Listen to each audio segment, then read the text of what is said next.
Number 10. Decemviri, the law of 12 tables. Well, actually the word means 10. 10 men, actually. Those special 10 would be the appointed men who would consider themselves the first ever lawmakers. The earliest attempts to create a code of law was the law of 12 tables. A commission of 10 men, or also known as the Decemviri, was appointed 455 BC to draw up a code of law-binding rules on both patrician and plebeian, which would be strictly enforced. Some of these laws included simple laws like, you don't break your word.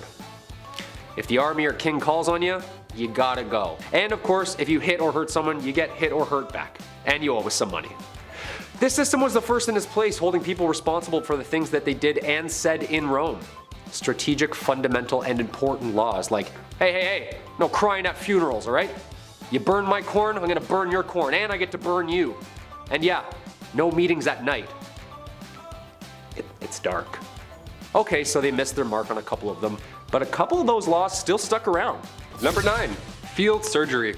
The Romans were fierce on the battlefield, but they were also extremely handy. Who would have thought? This was the first time in history where quick surgeries were performed on the battlefield under the leadership of Augustus. Not Augustus Mayhew, it's a different Augustus, but he's also really helpful, like one time a year. Ancient Roman medics invented hemostatic tourniquets and surgical clamps. Yeah, guy invented clamps. Imagine that on a resume. Roman field doctors would also perform physicals on new warriors. Yeah, they would also combat the spread of disease. Although they were going to war and were constantly being patched up, the Roman military would often live longer than the average folk, because these military men were constantly being disinfected. They were checking their camps all day. Masks are hard in 2020, but the Romans were disinfecting the Colosseum. Nice, we'll get there one day. Maybe. Number 8. The name Rome. We kinda got into this a little bit about those brothers Remus and Romulus. This barbaric history is loose and from many sources, so I'm gonna kinda sum it up into broad statements. Two brothers, didn't like each other, kept fighting, raised by a wolf and a bird. That's pretty much it.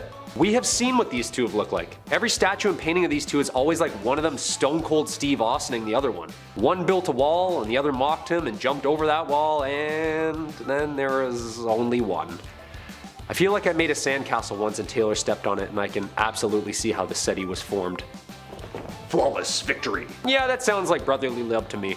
Rome deriving from its name Romulus, the victor in this legendary sibling quarrel, giving the city its official name.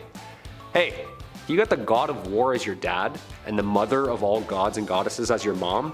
There's gonna be some feeling of purpose just lingering around.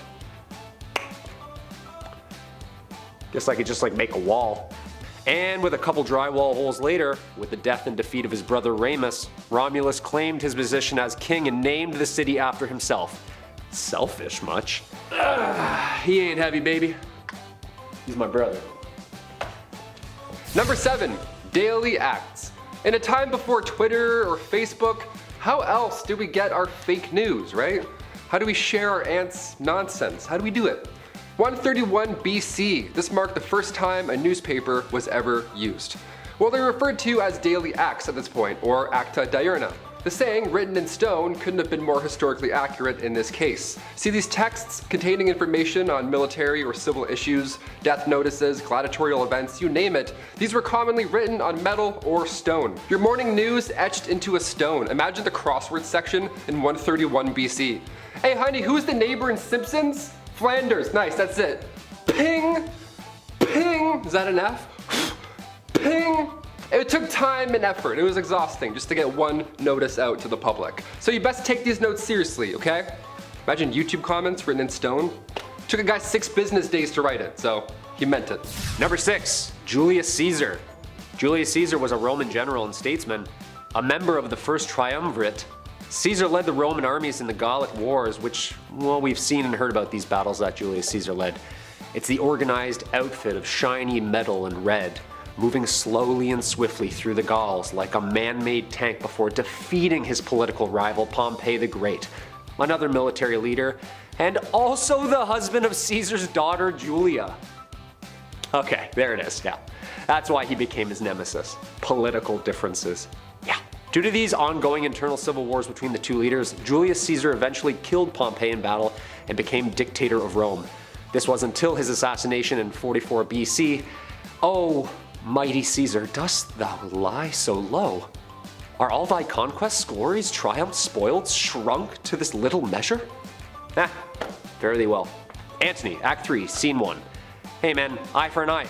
You read the rules. He played a crucial role in the events that led to the Roman Empire and remains one of the brightest and bravest military leaders the world has ever seen. His story can be seen and heard top to tail in William Shakespeare's play simply titled Julius Caesar. Number 5, basket of bees. Guess what this one is? It's pretty much, that's exactly what it is. It's horrible. We often look at ancient Rome as the birthplace for numerals, modern plumbing, social life, all that good stuff. Don't get it twisted, ancient Rome had a lot in common with the Dark Ages as well, okay? The punishments that they would inflict on others, horribly creative, I'll say that. Like for example, a basket of bees. A basket of bees, there we go. Maybe wasps, who knows, I don't know. History gets all crazy, you know? This punishment saw the victim placed in a large woven basket, naked, might I add. Then the basket was hoisted up near a beehive, of course, and then Romans would just anger the hive. They would just shake the basket. And then in turn, all these bees would sting said victim to death.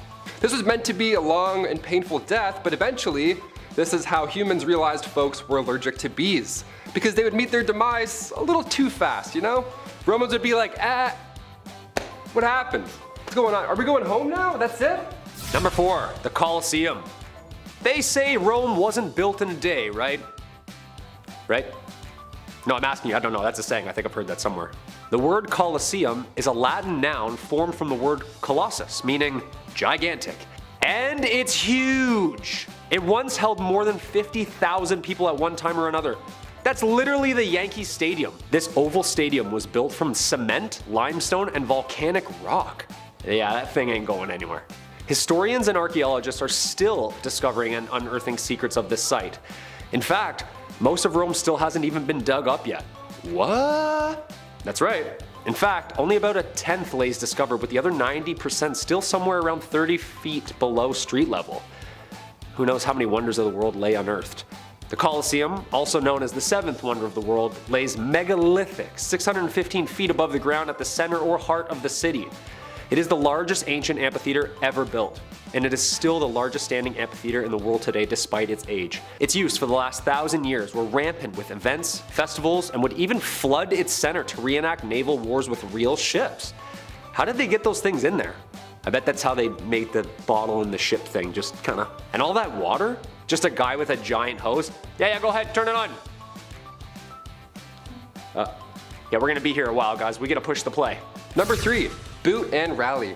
The Urban Dictionary added the old boot and rally back in 2002, but Romans, back in the ancient day, they were way ahead of us. Romans knew how to get down, and they also knew how to get it back up.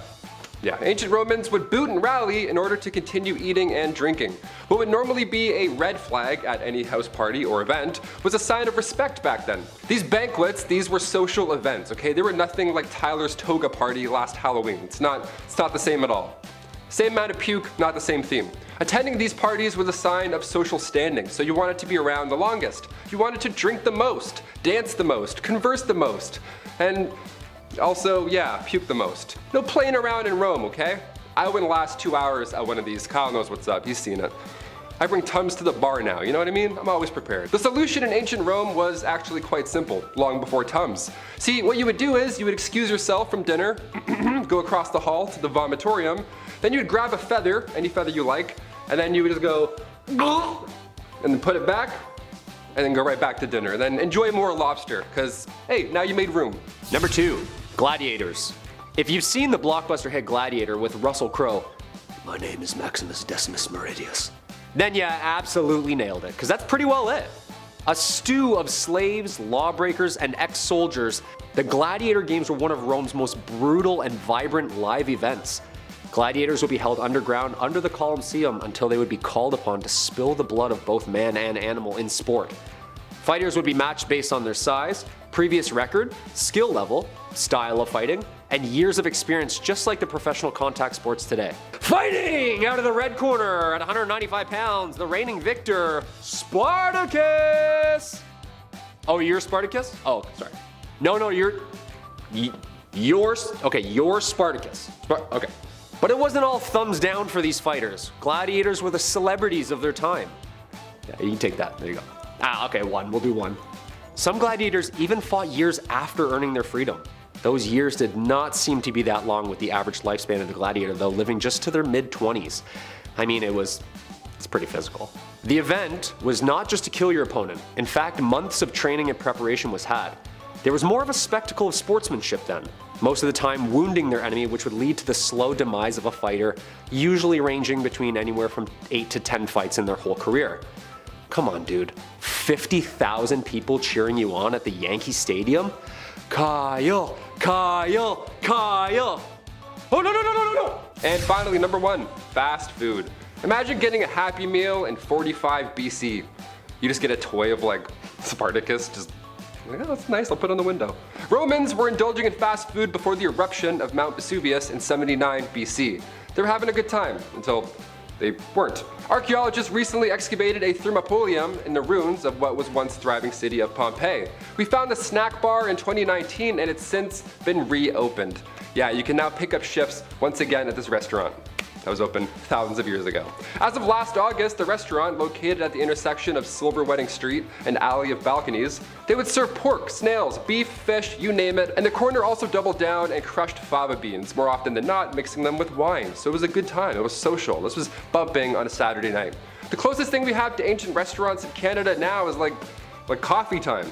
I don't know, every coffee time in Canada looks like it was damaged by Mount Vesuvius. Looks abandoned. The walls are broken in, nobody's working. I'm like, can I get a coffee? Hi, hello? Welcome back to Bumblebee. Here are the top 10 messed up events from the Victorian era. Yep, another classic coming in hot. Kicking off the list at number 10, smoky behind. When somebody tells you that you're just blowing smoke, it means that you're lying, okay? You've now been given exaggerated information of sorts. Well, back in the 18th century, they literally had to blow tobacco smoke at your behind. Yeah, weirdest work break ever, I'd say. So why did we perform magician enemas back in the day? What was the deal here? Well, tobacco smoke enemas were used to treat quite a few symptoms, or they thought so, including a common cold. These enemas came in these fancy kits with a fancy rubber tube. It was all fancy because it was an honest medical practice at the time. It was done by legit medical practitioners. This is the funniest part. The idea was that the tobacco smoke could warm up a soon-to-be deceased body. The nicotine would stimulate your adrenal glands, jolting you back into good health. The best health, might we say. And the way they would do it in the mid-1800s was by just blowing smoke and just waiting, seeing what happened. We're figuratively and literally blowing smoke. That's the origin of that saying. Fun fact there. Imagine doing that today. Like, I think I dislocated my shoulder. What do I do? He's like, one sec. Number 9, alarm clocks. While the medical world was one threat in Victorian times, apparently so was the technological side. Who knew? We obviously didn't have reliable alarm clocks back in the 1800s, obviously, but we did have jobs. So in order to get up on time, lamplighters or knockers would come by and tip you off. Yeah, they would just yell in your window and just alarm. That's how you'd wake up. A man would yell into your window and smack you with a stick. Legend has it, a young man named Sam Wardell, he got a little creative with his wake-up calls. He needed more than a lamplighter at 5 a.m., so he would Tony Stark this alarm clock gadget. He would use wires, a bunch of stones, all that unsafe stuff. Then at a certain time, stones would fall to the ground, of course waking him up, and presumably everyone else in the building. That would be alarming. Well, Christmas Eve 1885, tragedy unfolded. A few friends had come over for a holiday visit, so Sam had to move some furniture around, rightfully so, to make room for, windmills and breakdancing, whatever they did in Victorian Christmas times. The next morning, he forgot to put things back in the small apartment, and the obvious happened. The rocks then fell on him while he was asleep. Yeah, that probably doesn't feel too good. I thought iPhone alarms were jarring. I take back everything I've ever said. Number 8, relaxative. Okay, so right off the bat, the Victorian era was a little messy. I'm sure you've gathered this by now here on Bumblebee. But these messy new illnesses were putting lots of pressure on medical practitioners, so they were desperate for these new treatments. We laugh at Victorian medical treatments, but they tried, okay? They at least tried. They also achieved many medical breakthroughs as well. But when it comes to handling chickenpox in the Victorian era, well, that wasn't one of them. That was not our finest hour. Chickenpox in the Victorian era was being treated by using laxatives. Yeah, let that sink in for a moment. I have chickenpox. What should I do? Well, try some laxatives. Yeah, folks would slam some castor oil and then, ready for this? They would get even more sick. Who would have thought? You thought you were uncomfortable before, castor oil. Yeah, chug that, and then now you're even weaker. Now you're dead. Number 7, backed up. Let's say it's the Victorian era and let's say you're constipated, right? It happens, you know? Well, bad ideas will most likely follow, if you didn't already guess that. According to Merck's 1899 medical manual, small amounts of strychnine were prescribed to those who were constipated. Yeah, the strychnos nux vomica was thought to better the gastric functions. Even a small amount of this stuff would attack your respiratory system. You'd contract, you convulse, it's horrible. It'd be a painful way to go out. It's much, much worse than being constipated. Any day. I would much rather be constipated than any type of strychnine. Are you kidding me? Number 6, leeches. I grew up with hearing problems. I've been around the block with earaches, ear infections. I had ear tubes numerous times, all that jazz. So I feel really bad for the folks in this next one, okay? I hear you. Pun intended. In the Victorian era, medical practitioners would say to use leeches for your ear infections. That's the number one trick they don't want you to know. There it is. Once they're attached to you, the idea was that they can numb pain while at the same time providing proteins and peptides to its host. So on paper, again, the idea made sense, but the science didn't quite follow, did it? It wasn't entirely hopeless though. Recently in 2004, the FDA reintroduced leeches to the medical world, yeah, because their bite can break up blood clots and induce blood flow. So it's not entirely hopeless. We talked about leech collectors on this channel before, so of course we have to talk about more of the science that they were hoping to achieve with it, right? Also, I worked at a retirement home when I was 16. I thought that job sucked. Imagine being a leech collector? No way. Number 5, cat attacks. If I had to pick, I would of course say I'm 100% a dog person. I grew up with 2 cats, I'm allergic. I grew up with 2 dogs, not allergic. Dog guy all the way, sorry. Cats are cool, but this next story just totally freaked me out. Back in 1870, this rich woman had put her time, energy, and resources into cat breeding. How lovely is that? She had tons of cats, she loved all of them, and they loved her. Again, I'm allergic, so I'm already sneezing just reading about the story. It was the 1800s, okay? A lot of candles, everything was obviously extremely flammable, and disaster hit often in Victorian times. And in 1870, a fire broke out at this young woman's home. The cats were trapped inside the house. Now, they made it outside, don't freak out or anything, they all made it out, but by the time the 2 maids had kicked the door open to rescue said cats, they had gone full primal. They were afraid, they were freaking out, they were just scratching their way out through anyone and everything. The fire in the house had obviously scared them, so when the doors were open, these 2 maids were both sadly attacked by all of these cats. What a horrible thank you for saving all of their lives. I pulled my cat's tail when I was younger. I learned real quick, never to do that ever again. Number 4, hiccups. Today we have many cures for hiccups. Yeah, you gotta get scared or hold your breath or drink water like while you're doing a handstand. I don't know, everyone's got weird ideas, whatever. But nothing was as dangerous as the Victorian era hiccup cure. Yeah, ready for this one? Don't try it. This one's scarier than a jump scare, that's for sure. In 1899, again, in the good old Merck medical manual, it recommended using chloroform to cure your hiccups. Yeah, just completely damage your entire nervous system and poison your kidneys, for sure. To get rid of hiccups, that's way better. This 19th century anesthetic was not a solution. Never try this. Continue scaring your family and friends. That's definitely the way we handle hiccups now. Number 3, tapeworms. Back in the Victorian times, they really figured out the trick to weight loss. Yeah, was it watching what you eat, maybe counting your steps, maybe getting a gym membership, something like that? Nope, and no way. No, it was way easier than all those things combined. Can you believe that? And you didn't even have to pull back on how much you were consuming. Doesn't this sound fascinating? What is this? Well, all you needed was a handy tapeworm. Yep, I don't have one. I don't know why I pointed. That'd be gross if I had one. Yeah, tapeworm. You know those things that can kill you today if you get one? See, the plan was if you eat a tapeworm egg, okay, it will later hatch in your stomach, and at that point you could just eat anything you wanted. Because every time you ate, the tapeworm would also eat, so you could get your snack on while still rocking those Victorian skinny jeans, right? Tapeworm cyst pills, or go for a jog. Your call. Number 2, Victoria's reign. Queen Victoria's reign started in 1837 and it lasted until the Queen's death later on in 1901. At just age 18, Alexandrina Victoria had to rise up to the throne. She was born, of course, on May 24th, 1819. Queen Victoria was 5th in line when she was born, so right off the bat, it was actually highly unlikely that she would ever get the crown. Then one by one, out of nowhere, all of her family members began passing away suddenly. In 4 years, 3 of Victoria's cousins passed away, and then her father and grandfather both died a week apart from each other. So by the time 1830 rolled around, Victoria was only 11 years old, and already she was next in line for the throne. That's how fast it happens. So as if that wasn't already stressful enough, Victoria was brought up under the Kensington system, which if you haven't heard of before, it's pretty awful. Victoria's mother, Duchess Victoria of Kent, she created this Kensington system to control her daughter. She literally isolated the child from mates or family members, anything fun or social, you name it. Her mother did this to keep her pure, of course, to keep her the most pure lady. This system sounds awful. Her mother would monitor her every action, including who she can see or speak to. Victoria only had 2 playmates growing up. That's it. I'm like, hey, me too. She had her half-sister, Princess Fedora of Leamington, and the Duchess attendant Sir John Conroy, his daughter, Victoire. I mean, only 3 friends growing up, that's cruel. She shared a room with her mother until she was finally queen. Yeah, she couldn't walk down the hallway alone at any point. She had to always walk with her mother by her side, even to the washroom. That's crazy. Victoria has reflected on her childhood since, and yeah, she hates John Conroy for manipulating her mother, and she actually refers to him as Demon Incarnate, so that's good. It's a nice nickname. Incarnate? He's a demon. He's the worst. Let's just call him that. And finally, number 1, royal enemies. Being the queen and all, a security team is of course needed at all times. And during her reign, there were multiple attempts to harm the young Queen Victoria. The first attack was back in 1840. It was a young guy named Edward Oxford, and he attacked the Queen's carriage. Just ran at it like a crazy guy.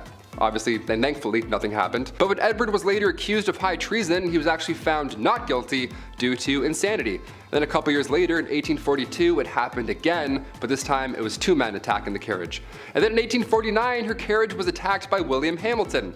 In 1850, as the carriage was passing the gates of Buckingham Palace, Robert Pate, a retired soldier, ran up and hit the carriage with his cane. He was going nuts as well. Everyone wants this carriage. This is like the ultimate, no one's getting through this carriage apparently. Victoria was okay, luckily, but of course she was shook after all these events. Then again in 1842, 1849, 1872, attempt after attempt, it was horrifying. But then things got a little worse with a man named Boyd Jones. Yeah, this guy stalked the Queen from 1838 until 1841. This guy somehow managed to break into Buckingham Palace more than once. He knew a way in just to Buckingham Palace, which should never be a thing in the first place. And the weird part is here, Boyd Jones, once he was inside the palace, he would hide under the Queen's sofa, and he would also just sit on her throne for hours, just hanging out. Yeah, he would pretend he's Cersei Lannister and just sit on the throne for a minute or 2. Think about life. Eventually, thankfully, he got caught, but imagine coming home and Boyd Jones is sitting on your couch. You're like, what are you doing? Take that shirt off, get out of here. Number 10. The Doomsday Book, 1085. The Doomsday Book was created under William I, also known as William the Conqueror. Like, you're already the first, man. You don't need 2 names, come on. This guy basically drew up a book to document people's money so that he could tax them. Oh yeah, this is the very first time surveyors went town to town and recorded how much money you would owe for simply just doing you. Men would show up at your house asking how much money you made and document your spending habits. 5 shillings on groceries, huh? Okay. And 5 on that phone plan. Look, tax season's coming up, Arthur. It's not looking good, man. Talk about a bunch of crooks, huh? Imagine owing someone money for just trying to make an honest living. Yeah, thank God that didn't catch on, right guys? Oh, speaking of, I gotta phone H&R Block. Number 9. The Crusades. A 3-part miniseries spanning over 200 years. These bloody and ruthless wars were battled between Muslim and Christians for the proprietorship over sacred sites and the land in the East Mediterranean. A 3-part miniseries spanning over 200 years. These bloody and ruthless wars were battled between Muslim and Christians for proprietorship over sacred sites and land in the East Mediterranean. Wars that resulted in 6 million deaths. The Knights Templar, a brotherhood of highly trained soldiers horseback bashing their way through the East. These guys were the real deal, almost like the Navy SEALs of their time. We've seen these paintings.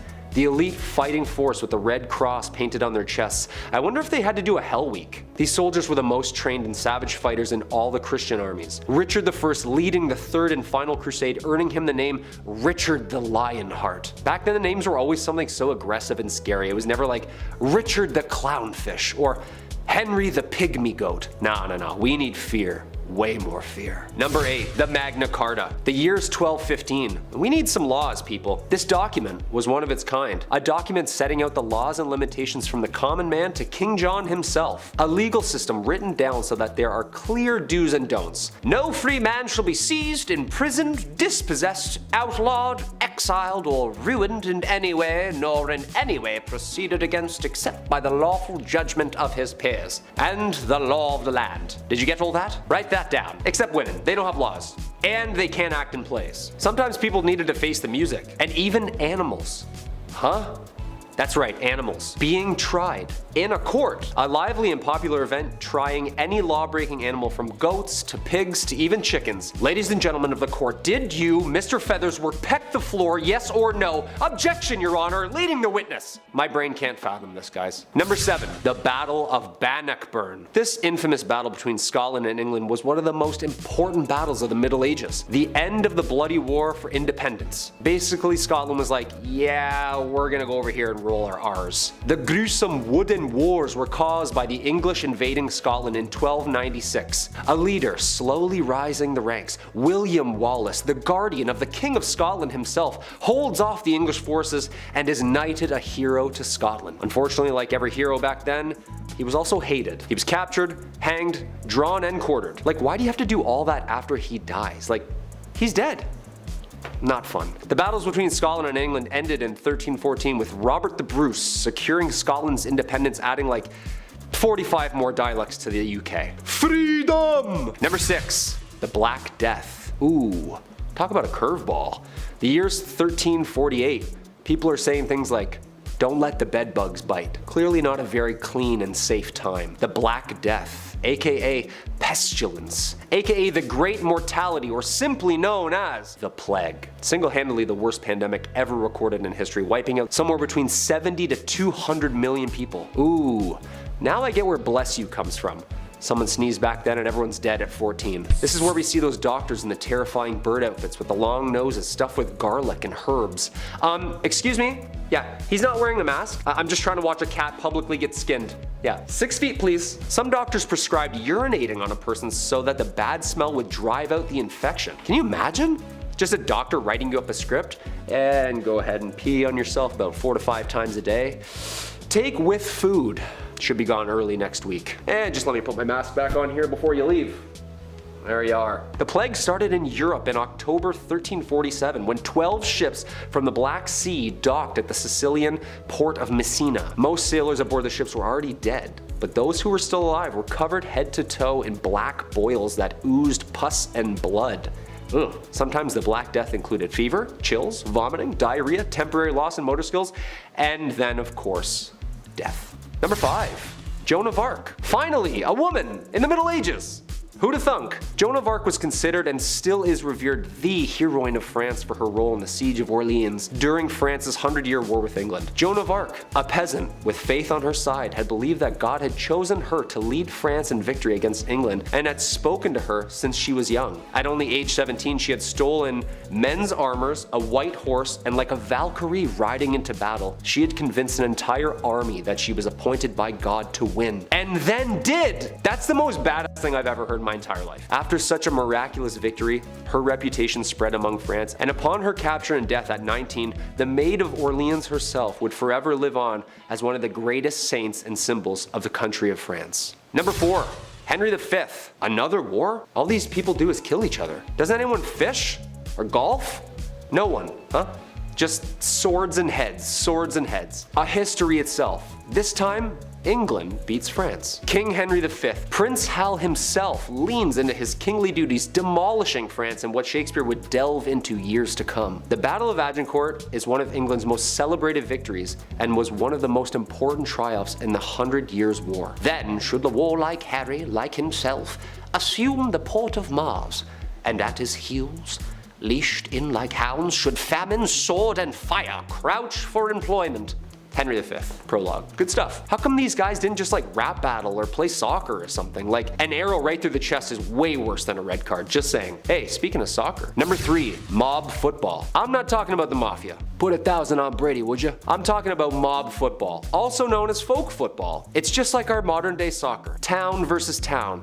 Except it has an unlimited amount of players. And there's only 2 rules to the game. Get the inflated pig's bladder over the opposing team's lines on the other side of town, and no murdering. I mean, I guess this is closer to rugby? Yeah, this is literally just rugby. This game was played competitively and eventually outlawed at Oxford University in 1555. Just a guy named Jeeves in a polo. Oh yeah, I play mob football at Oxford.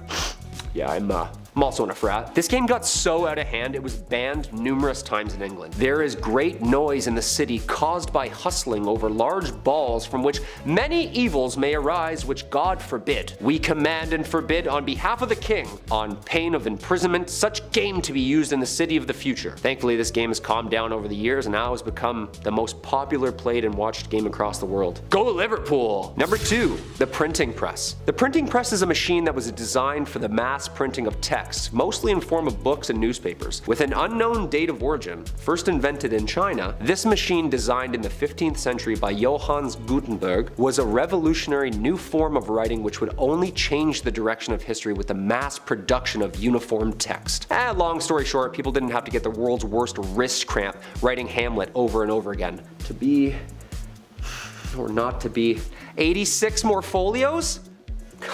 The alphabetical metal keys would be placed into the device and slammed into the paper, pressing ink upon the parchment. You know there's gotta be some books half written in purple ink because they just ran out of black. Come on, we've all been there. Ink's expensive. Number 1, William Shakespeare. The Bard himself, arguably the most influential writer of the English language. William Shakespeare was born in Stratford, England. One of the easiest ways we can look back into the dialogue and lifestyle used by the people living in the Middle Ages. This playwright documents the world in which he lives from 1564 to 1616. Due to Shakespeare's unbelievable talent for building and fabricating an array of diverse stories and characters via players, modern day is able to see the Middle Ages and the similarities and differences the people were experiencing. His plays are based in the environment that they were written in. He writes about diseases, he writes about monarchy, he writes about women's rights. Okay, so no one actually got turned into a donkey by some fairies in the woods, but some of those wars actually did happen, and some of those kings and queens were really twisted. How this man created so many brilliant works and stories, all part of the mystery. What do you think? Genius? Or did the guy have some help? One man in his time plays many parts. Kicking off the list at number 10, the Heretic's Fork. Yes, I like sporks. This fork, I don't like. Another horrible thing for your neck right off the bat, here we go. The Heretic's Fork was designed so that nobody has to physically harm the victim, which is one of the worst in my opinion, because now it's on them to get hurt from this punishment, and then no one has to even be responsible. A double-sided medieval fork, an old rusty, horrible fork, would be attached to your neck with a belt, anything that keeps the fork steady, you name it. So now the victim has to keep their neck straight, or else the obvious and horrible would happen. Ugh, I hate it. I have a long neck too. That would be a long commute down. I don't talk about punishments enough on this channel. Some of them I don't think I'm even allowed to be honest. The Heretic's Fork is no joke. We could thank the Spanish Inquisition for this device, yeah. It was used from 1478 to 1834, most often to get the victim to confess to crimes. There's usually a Latin phrase on these heretic forks. That phrase is ab iro, translating to I recant. If you find a medieval fork in that third drawer down and it says that in Latin, get out of the house, that's all I'm saying. Number 9, mob football. Yes, some medieval footy, let's do it. Growing up, I was lousy with footwork. I couldn't kick a ball for the life of me. Back in the 12th century, I would have been doomed, would have been game over. Back in those days, it was called football because you played this game on your feet. You didn't necessarily have to use your feet to further said ball. And also the goalposts were sometimes miles away, so it made sense to use a throw or two. Also, don't stress about picking favorites for your team. Each side consisted of 300 to 500 players, so plenty of room for you and yours. I also forgot the most important rule, of course. You can fight each other. Yeah, you can full on have a brawl, whatever, no rules. It comes to no surprise that there were a few casualties, but finally this game was banned come 1359. King Edward III punished those who played ball by 6 days of imprisonment. Yeah, it turns out when there's a bubonic plague and you're at war, maybe fighting each other and breaking bones isn't the best way to kill time, you know? Maybe go and hit the archery arena. Archery arena? Go shoot some arrows. Go practice, go break some pots. I don't know, whatever Link does in his off time. Number 8. Don't blow it. This one rings a familiar bell. This is pretty humorous, I'm not gonna lie. We'll lighten it up a bit. Back in the 12th century, horse racing was born in a Suffolk town called Newmarket. Once King James I got set up in 1606, the sport became more widely known, and it was now a major form of entertainment as well. Eventually, laws had to be put in place to protect said prized pupils. Those horses were famous at this point, so if you think you can walk around the streets and, I don't know, blow your nose, think again, pal. That's illegal. Yes, it was once illegal to blow your nose in the streets because officials didn't want horses getting ill. In fact, if you were outside sick at all, you had to pay a fine if you were caught. Yeah, imagine you're on your way to the doctors while you're sick, then you get pulled over for a temperature check. You're like, oh, not today, please. Oh no. Number 7, forbidden shoes. 15th century shoes. Look at these fancy things, come on. Imagine you have to help carry groceries, but you could only use these. Wouldn't be done. Krakows, or pikes, these were the talk of every town. The longer the toe extended, the more wealthy you seemed. I'm talking like 6 inches sometimes. See Mike's feet? That's huge. Dudes were tripping over their feet sometimes, it was crazy. Most importantly, the common folk were starting to look like royalty. Yeah, how dare you? How dare you look like the English crown, you poser? Finally, a law was passed in 1463. No knight under the rank of a lord, esquire, or gentleman, nor any other person shall wear any shoes or boots having spikes or points which exceed the length of 2 inches. That lasted until 1604. Yeah, God forbid you're wearing your dad's pikes and then you get busted. Too long, pal. Over 2 inches? Go to the slammer. The punishment for a long pike was a fine of 3 shillings and 4 pence. Do I have that? Oh, shoot. That's like 150 bucks today, give or take. Imagine that, all because of your shoes. All because you thought you were rich. Yeah, get a grip, peasant. Go change back into your Birks and socks. Number 6. Solitary confinement. This is a kind of punishment that still exists in our modern society. It's honestly one of the worst because of the type of psychological distress that it causes. Here we go. Basically, this form of punishment involves a prisoner living in a single cell with little to no meaningful contact with anybody else. That's the whole punishment. Now, the isolation that solitary confinement can create can be life-altering for people. It's really bad. There are many stories about people being locked up for so long that eventually they just forget about their families entirely. Some people have gone away to solitary confinement for so long that once they're out, they can no longer speak. Isn't that crazy? Solitary confinement and the negative effects it has on one person is becoming a wider topic of conversation today because of said effects on a person's mental well-being, and it's a topic for a lot of human rights organizations. Yeah, rightfully so. Can't mess with the brain. Back in medieval times, solitary confinement was even worse. It was just a room made of stones, it was pitch black, it was freezing cold. It was also below some horrible stinky castle, and most of the time you weren't really alone.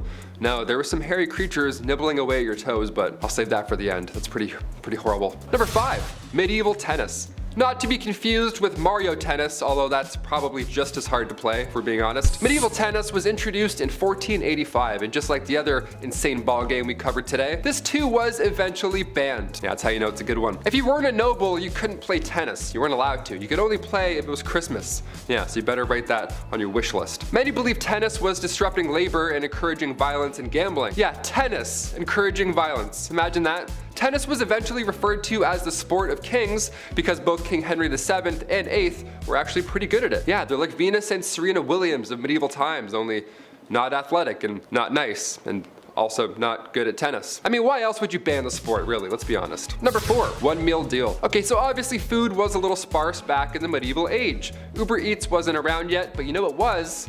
Disease. Yeah, and worse things, yeah. The life expectancy wasn't great, but even so, laws were still put in place so the common folk wouldn't overindulge. Yeah, hey, I know times are rough, but can you stress eat a little less? Thanks. Yeah, you just look a little gross. Yeah, King Henry VIII needs his 9th bowl of soup, so please stop. They were actually upset that the common folk were matching the lifestyle from higher ups. Nothing to do with supply, really, just appearance. In 1336, a law banned people from eating more than 2 courses. Soup also counted as one meal, not a sauce. Believe me, they asked. Again, the only exception here at the time, mid-1300s, was Christmas Day. Then you get to eat and have fun and play tennis. Yeah, the one day you can overindulge is the same day you can play tennis. They're like, oh, I can't.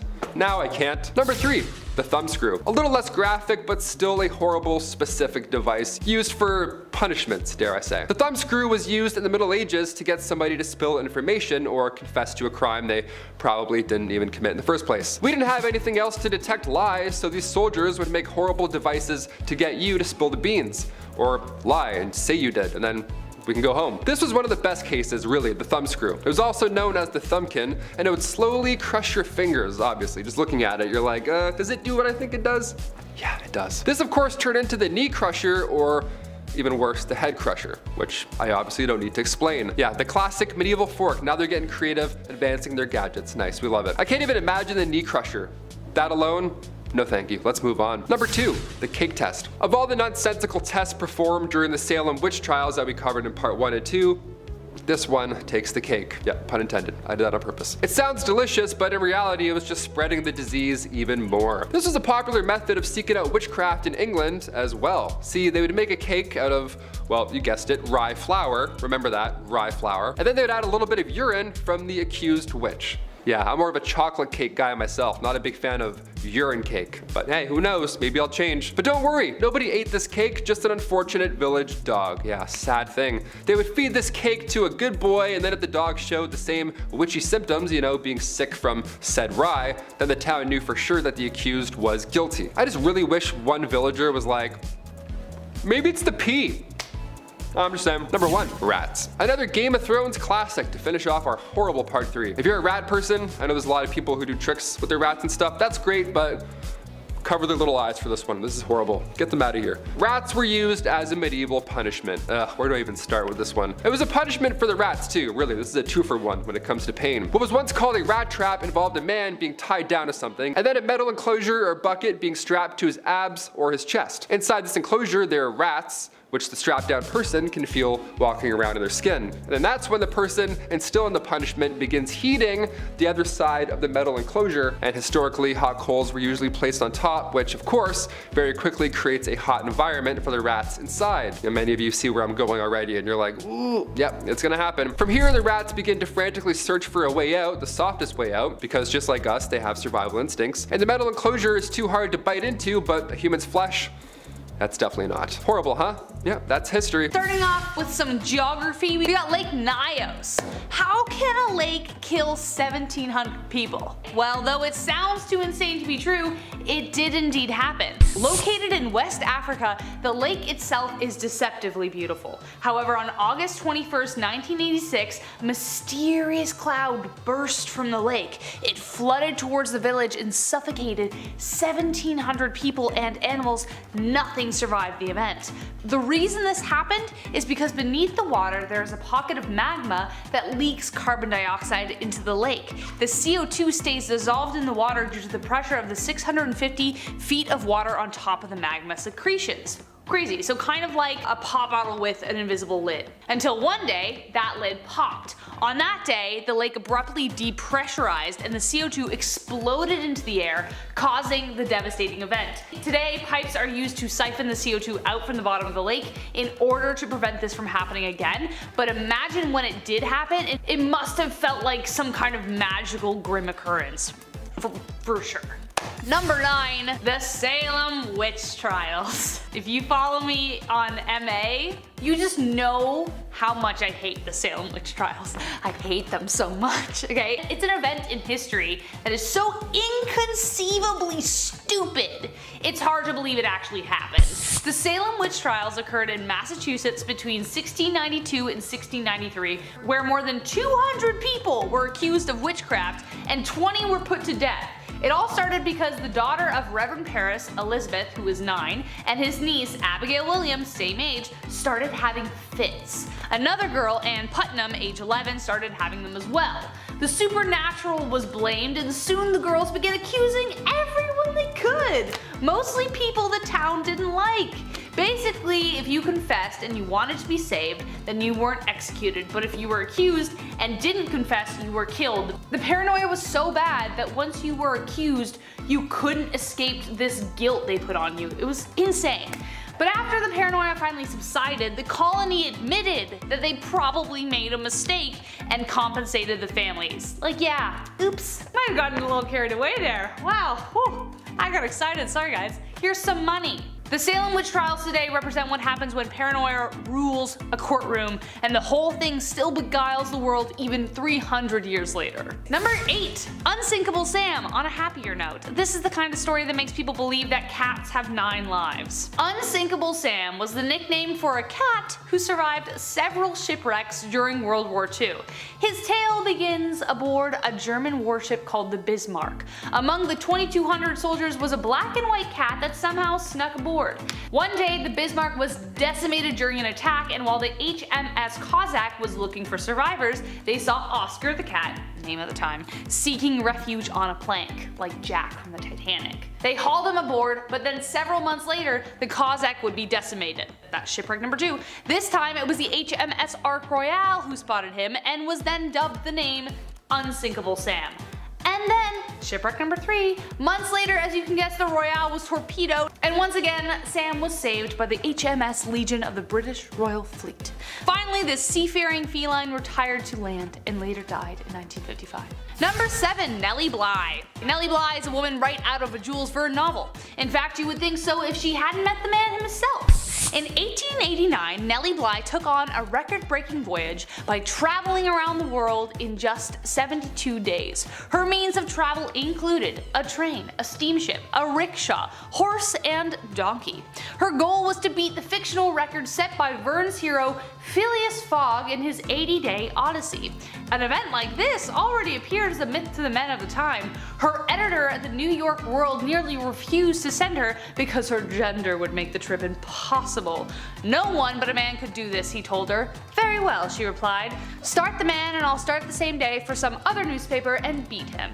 He backed down, and eventually Nellie was on her way, turning fiction into reality. Number 6, the Black Museum. No, I'm not talking about the Black Museum episode of Black Mirror, but honestly, not too far off. People have done some pretty vicious things to their enemies.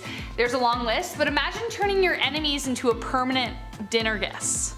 Because that's exactly what Ferdinand I of Naples actually did. Though everyone thought he was going to be a great king, he actually ended up being pretty psychotic. He would invite his enemies over for dinner, and while they gorged on pheasant, he would take them out, either the old-fashioned way, or literally throw them out of a window. He would then retrieve and dress the bodies and stage them. He called it his Black Museum and would invite new acquaintances to view it so they would know exactly who they were dealing with, so not to mess with him. What a psycho! Number 5, Sir Adrian Cotton de Walt. Love that name. There are going to be a couple unbelievable events on this list from World War II, so just a heads up. But truth be told, the war itself is kind of hard to believe. Sir Adrian Cotton de Wart was not only a man who survived the impossible once, but he made a career out of it. He wasn't like your Blackadder general in the back with a pipe. This dude was on the front lines tossing grenades with one arm because he already lost the other. He served in the Boer War, World War I, and World War II. He survived being shot in the face, skull, hip, leg, ankle, and ear. One eye and one arm short, this enthusiastic war hero dove into the bloodshed again and again. He was seen pulling pins out of grenades and throwing them with his one good arm during Battle of the Somme. But even as a 60-year-old man, he was still a beast. His plane got shot down in April 1941, he crashed it into the Mediterranean, survived, swam all the way to shore, then he got captured by Italian soldiers, thrown into a POW camp, then he escaped, eluded capture for 8 days, but unfortunately the lack of Italian looks gave him away. He was released 2 years later, and Churchill was such a big fan of him, he made him his rep over in China. He ended up passing away peacefully at age 83. Despite hundreds of close calls with death. Number 4, Simo Häyhä. This is actually kind of a plug for a short film I'm looking to raise funds for. Check out my Instagram to learn more. But his story is incredible and it's so unbelievable. Simo Häyhä's story sounds like something straight out of a movie, except it actually happened. A humble Finnish farmer who became the Soviets' nightmare in World War II. He is widely regarded as one of the most accomplished and skilled snipers in history. The Winter War began in Finland in 1939 after Russia decided that it was time to regain some territory. They thought it was going to be easy. But soon they came to fear the man who would be known as the White Death. He was trained as a sniper at a young age, didn't want to take human lives though, so he just became a farmer, but the lives of his countrymen were at stake. The Winter War lasted just over 100 days, and within that time, Simo hit as many as 500 men, his personal best being 40 confirmed hits in one day. Some people estimate that it was over 800 people. In March 1940, he was hit in the jaw by a counter sniper, leaving him in a coma for 11 days. But when he awoke, however, the Russians surrendered. That is poetic justice. Number 3, Alexander the Great. How did this guy exist? Was he the son of Zeus? The case is so convincing that even Alexander believed it himself. During the 15 years of his conquest, starting from his first victory when he was 18, Alexander never lost a battle. He was so prolific in battle that his strategies are still studied to this day. Before Alexander entered Egypt, they had been under Persian rule for just over 200 years. Through his incredible prowess and lightning-quick decision-making, Alexander defeated them. Egypt was so happy they even claimed him as their pharaoh. While he was in Egypt, however, Alexander decided to make the long trek to visit the shrine of Zeus Ammon. According to the man himself, he was guided there by ravens, and it even rained during his journey, which was interpreted as a blessing. When he got there, the priest named him a son of Zeus. Now, if that doesn't make this guy sound like a myth, then I don't know what will. Number 2, Boadicea. Boadicea is the Morrigan in my mind. She is Xena, warrior princess. This woman was so ferocious, she was called the scourge of the Roman Empire. Yeah, that's right, this queen took on the Roman Empire. At the time Rome was invading the south of Britain, Queen Boadicea ruled the Iceni tribe of East Anglia, along her husband King Prasutagus. Though her early days remain mostly a mystery, she remains among the canon of heroes who defended the British Isles. She was fearsome to behold, with flaming red hair and a gaze so sharp it could cut glass. She and her husband fought against the Romans until his death, after which the Romans drove straight to take her on. They attacked her daughters publicly, which, like Mother Bear, not a good idea, after which she toured in a chariot rallying the people in rebellion. She sacked 3 Roman cities and took no prisoners. She annihilated the 9th Legion when she took out their entire relief force. Sadly though, Boadicea fell after a vicious battle, but her name echoes in the halls of heroes. And last but not least, Richard, Saladin, and the Third Crusade. Just the Crusades in general are just unbelievable. Never in history have 2 rulers been so equally matched. Currently I'm reading Warriors of God, Richard the Lionheart and Saladin and the Third Crusade by James Rustin, and the fact that everything I've read so far isn't just the next Game of Thrones novel astounds me.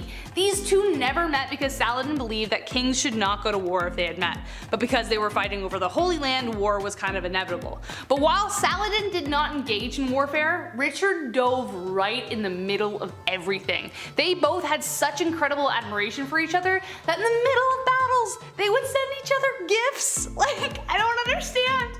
You killed my men. You killed my men. Here's a fruit basket. Literally happened. And another example, during the Battle of Jaffa, Richard's horse ended up being killed, and Saladin was so impressed with him that he sent him 2 new ones. 2! On top of that, Richard had taken off half of his armor before he had left ashore to fight. So he was basically half naked. Eventually Saladin tried to have him assassinated, but Richard was so ferocious in battle that everyone feared him. The dude was pretty much a human bulldozer. The 2 assassins ended up waking up the camp because they were fighting about who should take the guy out. Kicking off the list at number 10, the golden toad. Scientists usually use frogs as a diagnostic for how things are going to go on our planet. And the answer is not good. Usually it's not good. Especially not for the froggy woggies. Amphibians breathe through their skin, which I gotta say, 1, gross, but it makes them extra sensitive to changes in their environment. The golden toad extinction event happened pretty recently and very quickly. In their native home of Costa Rica, it was considered a good omen, or lucky if you saw it, but then sightings of this shiny dude became less and less, and then poof! 1987, these tiny little guys started to disappear one by one. Like the dreams we had as kids, almost, some would say. The local population was ill at ease, and they had good reason to be. Alongside the golden toad, nearly half of all frogs and toads also started dying within a 30-kilometer range. And even stranger is that the area was free from human intervention, which led scientists to conclude that the cause was related to, you guessed it, climate change. As the temperatures rose, the frogs became more susceptible to the chytrid fungus, which decimated frog populations worldwide. And in 1989, the golden toad was the first species to become extinct as a direct result of climate change. Sad stuff. Rachel recommends reading The Sixth Extinction by Elizabeth Kolberg because, well, it's a good one, so check it out yourselves. Number 9, the Peanut Island tortoise. When the Mayans said the world was going to end in 2012, they may have just been onto something. We lost the last peanut giant tortoise back in 2012, and his name was Lonesome George. His name was Lonesome George. I'm gonna be the first to cry on this. And for decades before his passing, scientists were trying to get him to mate with females of a similar subspecies, but he just wasn't feeling it. To be fair, look at him. The guy looks exhausted. He looks like he needs 3 coffees before swiping right on mating apps. Lonesome George and his wrinkly necked friends. This is sad, Taylor.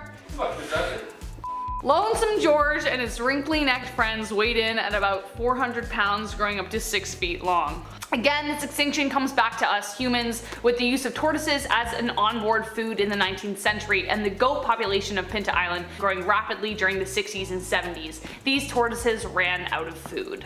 Number 8, the Labrador duck. Love ducks. You might as well play Goose Goose Duck because sadly, the Labrador duck is no more. But even before it went extinct, the Labrador duck was always rare, and it's served that way. Also referred to as the pied duck or the skunk duck due to its coloring, not its smell. Not much is known about its behavior and habitat, but we do know that it liked to hang out in sheltered bays, sandbars, harbors in New Jersey, Long Island, New England, and of course, coastal Labrador, northern Quebec. Did it have a New York accent? Did it have a New York accent or a Canadian one? We just can't be sure. We've been looking, but honestly, we don't know at this point. The Labrador duck went extinct in the 1870s, but the direct cause is still unknown.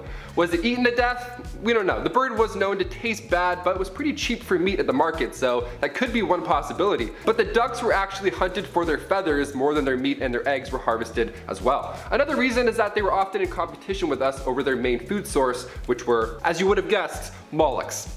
Human interaction obviously played a massive role in its ducktails, especially considering the last known specimen was shot in New York. Shot in New York. Not a movie, assassinated in New York. Did they realize what was happening around the time? Probably. Yeah, realistically probably. But it just goes to show how much the level of care has differed over the last century in relation to extinction. Number 7, the great auk. Its name makes you think this thing is the size of a moose or it's some type of ox, when in fact it's really just a cute, flightless seabird. Once belonging in colonies off North Atlantic coast, the great auk would grow up to 30 inches long and its tiny wings would only be used to swim. Water wings. They were much smaller than 13 centimeters long. Little penguin flappy arm, no wonder they couldn't fly. They were cute but quite defenseless. Around the 1500s, European fishermen discovered this perfect area for hunting, and it just happened to be where most of these great auks were hanging out. Newfoundland looked like the iceberg in Club Penguin, so quite a few of them bit the bullet. By the 1950s, the last 2 known specimens were hunted by a fisherman on Eldey Island, just off the coast of Iceland. So if you need to pay your respects, that's where you need to head. Number 6, the stellar sea cow. Just like bumblebees are the whales of the insect world, they were the cows of the sea. Okay, I think I know about these cows. Hailing from the same order as the manatee, the stellar sea cow was a stellar sea animal until the very end. But they may return one day. Fingers crossed, more on that in a second. The stellar sea cow was named after George Wilhelm Steller, who discovered this massive blubbery creature in 1741 during the Vitus Bering's Great Northern Expedition after the crew became shipwrecked. Adults would have weighed about 9,000 kilograms and could reach lengths past 11 meters. That's a whole lot of cow. Despite surviving since the Pleistocene epoch over 2.6 million, 11,000 years ago, they were no match for humans. They only swam at a meter deep and communicated via huffs and sighs to their family and lifelong partners, as I do normally. Are you hungry? Kind of. George Steller commented that the animals had an uncommon love for their families, which made it incredibly easy to hunt them. Okay, that's really depressing. Leave it to humans to exploit love in order to kill. Classic Bruce Willis stuff. Considering the 1-year gestation period, the species just couldn't reproduce fast enough to keep up with the hunting, so they just died. But they may return. Scientists were able to sequence the genome, which can mean we could see these creatures again one day. Number 5, the smooth-hand fish. Not to be confused with Cool Hand Luke. The smooth-hand fish was the first time in modern history where a marine-type fish has gone extinct. This fish was a shallow water bottom dweller, and I personally love him because he looks like one of the Bowser's minions. He looks moody. He has a fin that protrudes out of his face. Just 200 years ago, you would have seen these smooth dudes in the land down under. It lived in Australia, in Tasmania's warm waters, and what made this fish so unique, as its name hints towards, is its hands. The smooth-hand fish would seemingly walk along the ocean floor using its fins as hands. The smooth-hand fish would seemingly walk along the ocean floor using its fins as hands. So an angry-looking fish with hands and a horn would walk towards you? Hard pass. Graham Edgar, marine ecologist at the University of Tasmania, shed some light on its habits, explaining that these fish were homebodies. They didn't have a large habitat. They just had like all the hands for the house. They spent most of their time sitting in the seabed with an occasional flap for a few meters if they're disturbed. At that point, they would just walk with their hands away from the drama. That's how I want to walk away from drama from now on. Like somebody brings it up to me and I'm just like. Number 4, Permian Triassic, aka the Great Dying.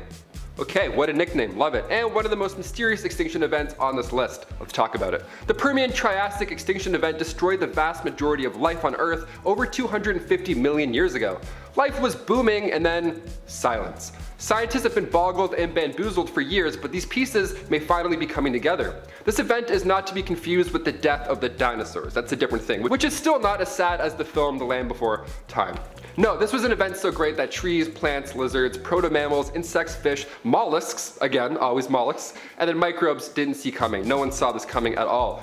9 out of 10 marine species, 7 out of 10 land species just entirely vanished. Scientists discovered this event by evaluating fossils and sedimentary rock. While all the previous layers were teeming with life, there was a brief period where it all vanished, like a hamburger without toppings or tartar sauce. Gone in 60 seconds. Just a smooth burger, nothing's getting in the way of that. No tartar sauce dripping down your shirt. Absolutely. That's how fast it went.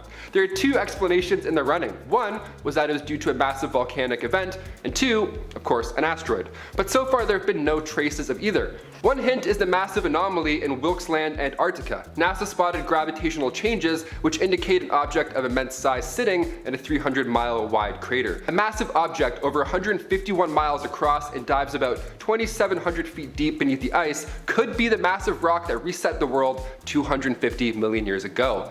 Or, I know what you're thinking, could also be aliens. We're 50-50 here, we're trying to figure it out. Number 3, passenger pigeons. Commonly confused with the mourning dove, the passenger pigeon once ruled the skies over Canada as recently as the 19th century. They're quite similar to the pigeons we see today, only instead of being aggressive and covered in mustard, they were quite graceful. Billions of these orange beauties painted the skies, and rumor has it they would fly in flocks so large it would block the sun out for a couple hours. Flocks that block. But only a few decades passed and the passenger pigeons are no more. What happened? The very last passenger pigeon was Martha. Oh, Martha. She passed away in the Cincinnati Zoo in 1914, so we took a look at her DNA to see if Martha held any secrets to their extinction. They discovered Martha had a low genetic diversity for such a growing population. Natural selection and hunting eliminated arguably the coolest looking bird out there. Number 2, the 6th extinction. Remember the book Rachel told me to mention? Well, here it is again, it's that good. Here's a big question no one is ready for. Are we part of the 6th extinction? Is it happening right now? In the past, asteroids and ice ages have all caused massive extinction events, but after human beings invented the wheel and discovered fire, things started to change. In the 1800s, industrialization drove up extinction rates and continues to do so. Based on this list alone, we know how much human beings have played a role in extinction events of the past. Have we created one that we can't stop? According to Elizabeth Kohlberg, across the world, scientists are monitoring what could be the largest extinction event since the dinosaurs. That's right, the way human beings interact with the environment and affect biodiversity could be more deadly than an asteroid hitting the Earth. Come on, we gotta wake up. With an ever-climbing list of endangered species, Kohlberg and the world asks this question. Could this be mankind's lasting legacy, and is it too late to change it? And next up we have the Dunkliosis. Now it may sound silly because it has the word dunk in it, but this ancient fish did not shoot threes. It actually shot its head at you into self-defense at 50 milliseconds a jab. The Dunkliosis was a 34-foot long armored fish that came from the Devonian era. Its fossil was first discovered in 1867 by Dr. David Dunkel. He of course named it after himself in Dunkel fashion. It swam confidently in subtropical waters and weighing around 1 ton, which is 2,000 pounds, the dunk was kind of a bully, but it's not his fault. He was born this way. Its massive skull was well equipped with 2 fangs, and these razor sharp teeth would rub against each other as they grew. So if the dunk's big rock head wasn't intimidating enough, he's also sharpening his mouth 24/7. As for diet, the dunk would use those fangs on anything that crossed its path during their coral commute. They would eat fish, sharks, and dare I say, other Dunkeliosti. Cannibal fangfish for the win! Luckily these guys aren't around anymore. They all went extinct around 360 million years ago during the Devonian extinction. For a scary look fish, it has a rather sweet name. Shout out to David Dunkel, thanks for all your hard work. Number 10, mummification. Back in the ancient Egyptian times, of course, mummification was common. And even today we're finding more mummies. It's pretty exciting. We're uncovering more ancient history every day. But how the hell was mummification done? Obviously we can't talk about this in school because we're a little too young and maybe it's a little frightening. So warning, it's a little gross. We've talked about teeth worms and trepanation, so I don't know. I feel like you're prepared. Well, for starters, mummification wasn't cheap. Being mummified was reserved for the rich. Now, it's pretty brutal, but what you would do is you would put a hook in your nose and then you would pull out your brains. All of the brains and the mushy stuff, just right out of your head. And then you would cut the left side of the stomach open, remove all of those goods, all those organs, gone, easy. And then while those are drying, you would put the lungs and the liver in jars. So ancient Egyptians, that's why they needed a lot of jars. You gotta put lungs and organs in it. And then you put the heart back in the body and then wash the insides out with wine and spices, all that good stuff. And then you would cover the body in salt for 70 days. Now around day 40, you would stuff in some sand, and then come day 70, that's when you would wrap them finally in the mummy bandages. And then the sarcophagus finally awaits. Those jars of organs were also stored in the burial chamber. So if you watch The Mummy and they're, making somebody a mummy and they're like moving around, no, it wasn't like that at all. It took 70 days. It was a long, exhausting process. Number 9, first open heart surgery. Okay, going back to ancient Egyptians, why not? We're on a little track here. So they would clean the entire body out and then they would put the heart back in. Now, of course, they weren't alive during any of this, obviously. But when was the first ever open heart surgery? When did the impossible become a reality after this? Well, the first successful open heart surgery after mummification went down in Chicago in 1893. The patient was a man named James Cornish. He got a knife wound to the chest during a brawl. The surgeon, Dr. Daniel Hale Williams, who by the way used to be a shoemaker's assistant, he saved this man.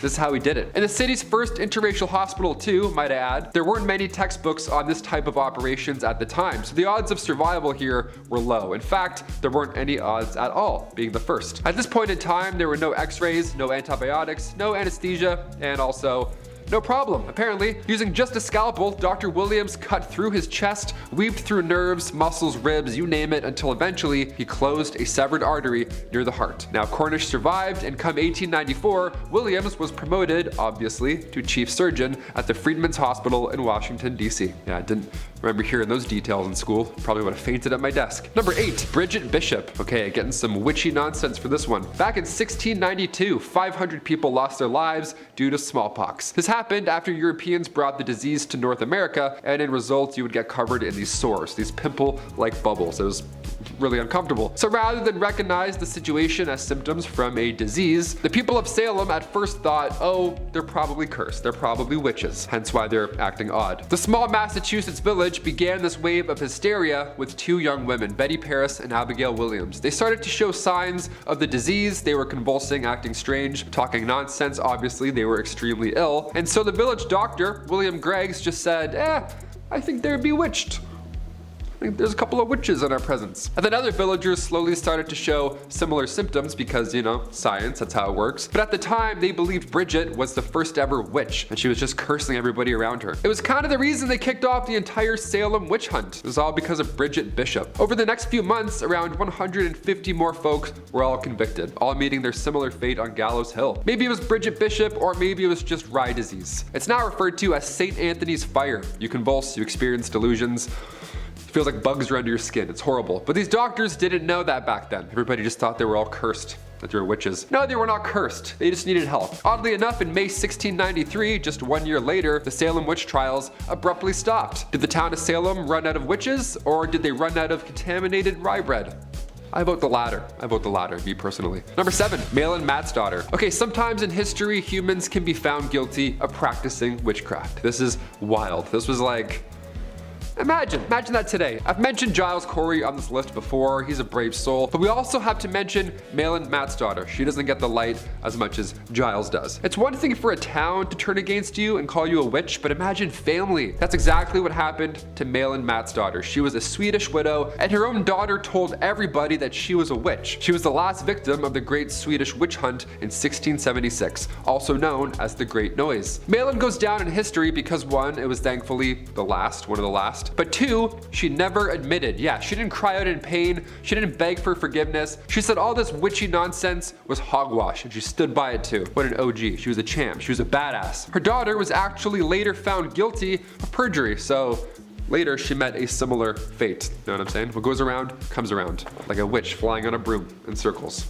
Number 6, wedding season. Okay, we'll brighten the mood up a little bit. We'll start going this way in ancient history. Maybe you fantasized about your own big day, right? Maybe it's a beach wedding, maybe it's a themed wedding, like a winter wonderland, maybe it's a nice ice palace. It's always fun, I guess. I'm Canadian, so I'm like, no, definitely, but I hear ya. It's your big day, okay? Get creative. They say the best month to get married is June. And again, from a Canadian point of view, I can absolutely agree. In ancient Roman times, however, getting married in June was a must. See, June was the month of the god Juno, and they protect women and life when it comes to marriage and childbirth. So if it's between that and Halloween, obviously we're gonna go with June, right? Better omens over here for sure. Another myth is that bathing was rarely done back then. So when majority of the population washed up at the end of May or the beginning of June, everybody smelt nice, right? Everyone felt good and they wanted to celebrate. So why not have weddings in this month as well, right after we have a little bubble bath or two. That's a myth, but I can also see it checking out. It does make sense. A June wedding in ancient Roman days was also done so that after a spring birth, the mother can hop back into action and help with that summer's harvest. Yeah, maternity leave?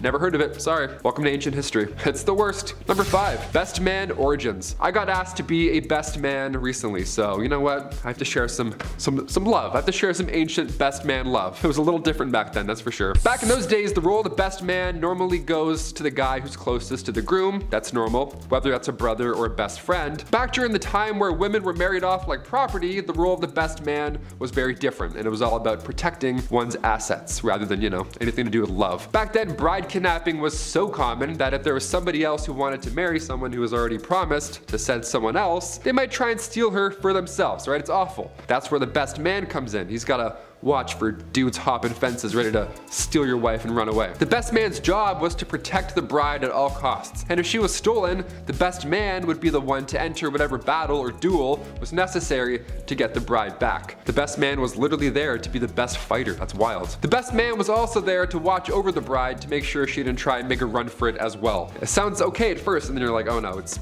all horrible. History, of course. Number 4, ancient divorce. It happens sometimes. Weird. Almost like those marriages I just explained wouldn't work out all the time. Weird. Trial by combat. You've probably heard of this, right? We've all seen that Game of Thrones episode. The eyes and the...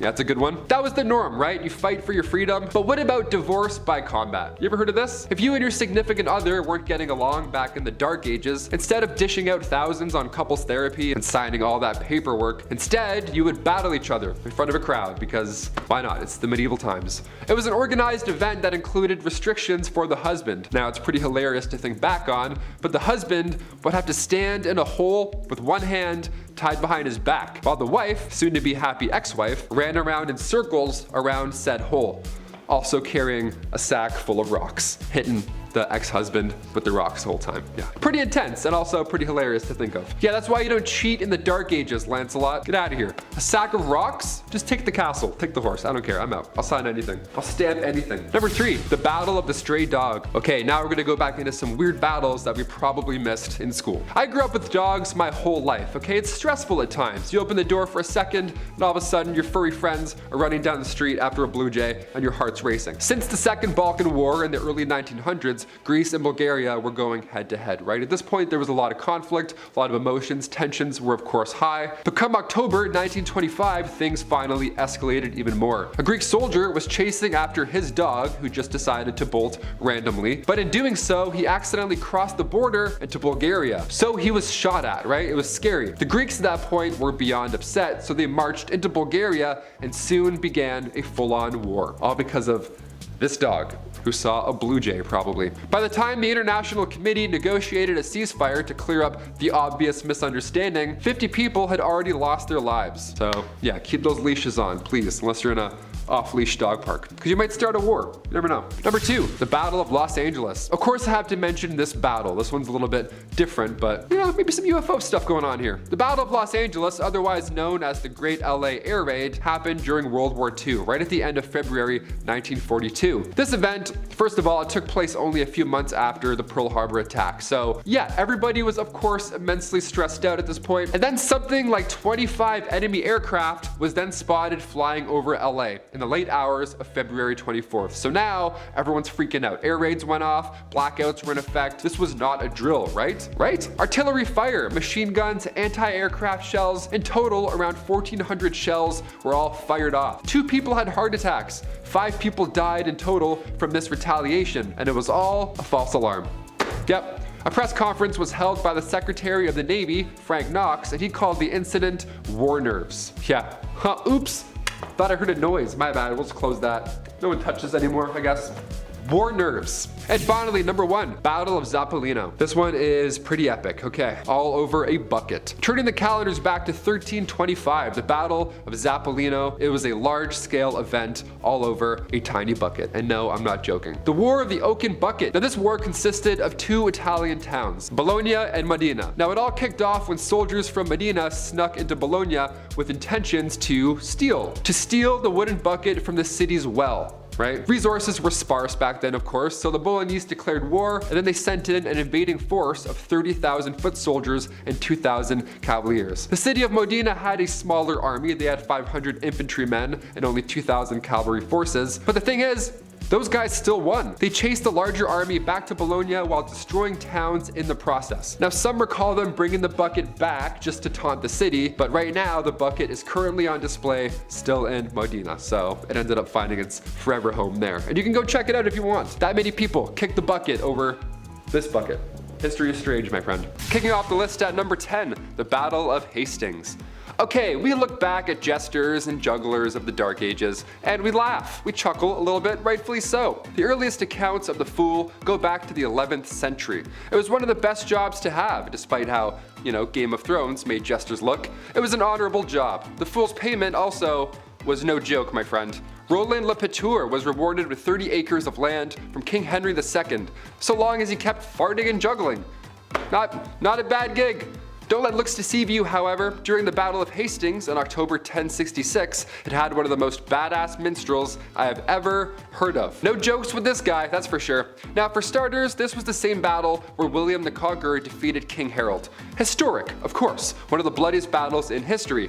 How it all began though. William's minstrel, his fool, sang at English troops while he was juggling his sword around. He was singing, he was doing a little show, he's juggling and saying some probably nasty things. That's when an English soldier came forward to challenge Taillefer, and then he was promptly killed. And so began one of the bloodiest battles in history.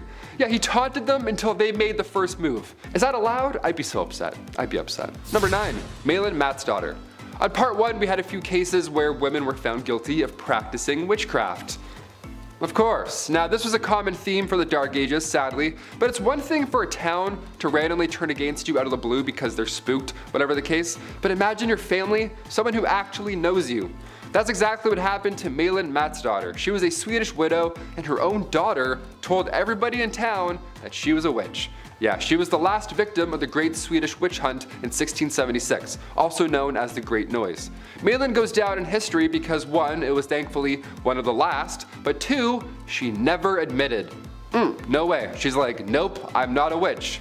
That's it. She didn't cry out in pain, she didn't beg for forgiveness, anything like that. She said it was all hogwash and she stood by it quietly.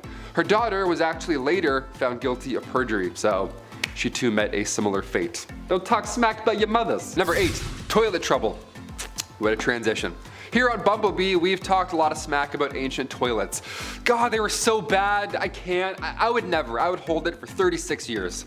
Apparently, these things could also take lives. Yeah, in the middle of the summer, nobody around you, you could have been a victim to a medieval toilet. Yeah, how does that happen? Let's talk about it. In 1523, a Cambridge baker named George Duncan, he went out to the cesspit and the guy sadly fell in. Now, normally you could just crawl back out, sure, but this fateful day, Duncan was quite intoxicated. The poor guy suffocated in his own. What a horrible way to go out. One of the worst ways to go out. Number 7, pole vaulting. This is one of the most impressive sports to exist. We do not talk about pole vaulting enough. Pole vaulting is insane. Just guy with a stick over a building? Are you kidding? That's Mario physics. Today we admire athletes like Sweden's Armand Mondo Duplantis. This guy broke the world record at the 2020 Olympics. He leaped over 6 meters with a stick. Back in the Dark Ages, however, this was not a sport. No, this was your commute. The day pole vaulting was born was supposedly Christmas Day, December 25th, 1521. A Christmas miracle. Now we have pole vaulting. A laborer named Robert Baker was heading home from the church. It was Christmas, he was tired, he decided to take a shortcut over a pond, so he grabbed a long pole and voila, he just made it. Now, don't try this. We don't recommend this as a travel option, obviously, because later on, Baker's pole ended up snapping mid-leap and then he ended up drowning. Sadly, yeah, the poor guy bridged to Terabithia himself, so I wouldn't recommend pole vaulting. Number 6, the iron chair. Not to be confused with the Iron Throne, although I'm sure that seat isn't quite comfortable either. I have a funny back, you know, I gotta sit, ooh.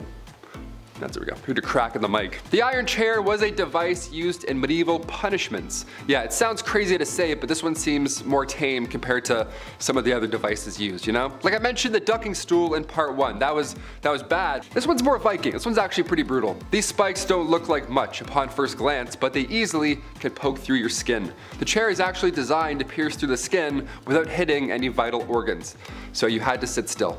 Definitely had to sit still. You know, I actually lied to you guys. The more I explain this one, the more I think it's the worst of the worst. I guess this is why they call it the Dark Ages. Oh my gosh. Number 5, Bridget Bishop.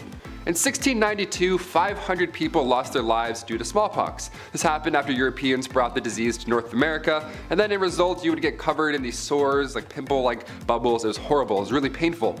So rather than recognize the situation as symptoms from a disease, the fine people of Salem thought, no, they're probably witches. I think they're witches who can float and do magic, for sure. That seems more realistic, right? Yeah, for sure.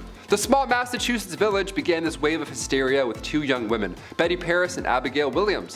They started to show signs of this disease. They were convulsing, acting strange, obviously being, you know, extremely ill. The village doctor, William Greggs, just said at this point that they were bewitched. He's like, here's a word. And they're like, great, that did nothing. He's like, okay. And then other villagers slowly started to show similar symptoms because, well, that's how science works. But at the time, they believed Bridget was the first ever witch. The reason they kicked off this entire Salem witch hunt was Bridget Bishop and her sickness. So over the next few months, around 150 more were convicted, all meeting their similar horrible fate on Gallows Hill. Maybe it was Bridget Bishop, or maybe it was just rye disease. Yeah.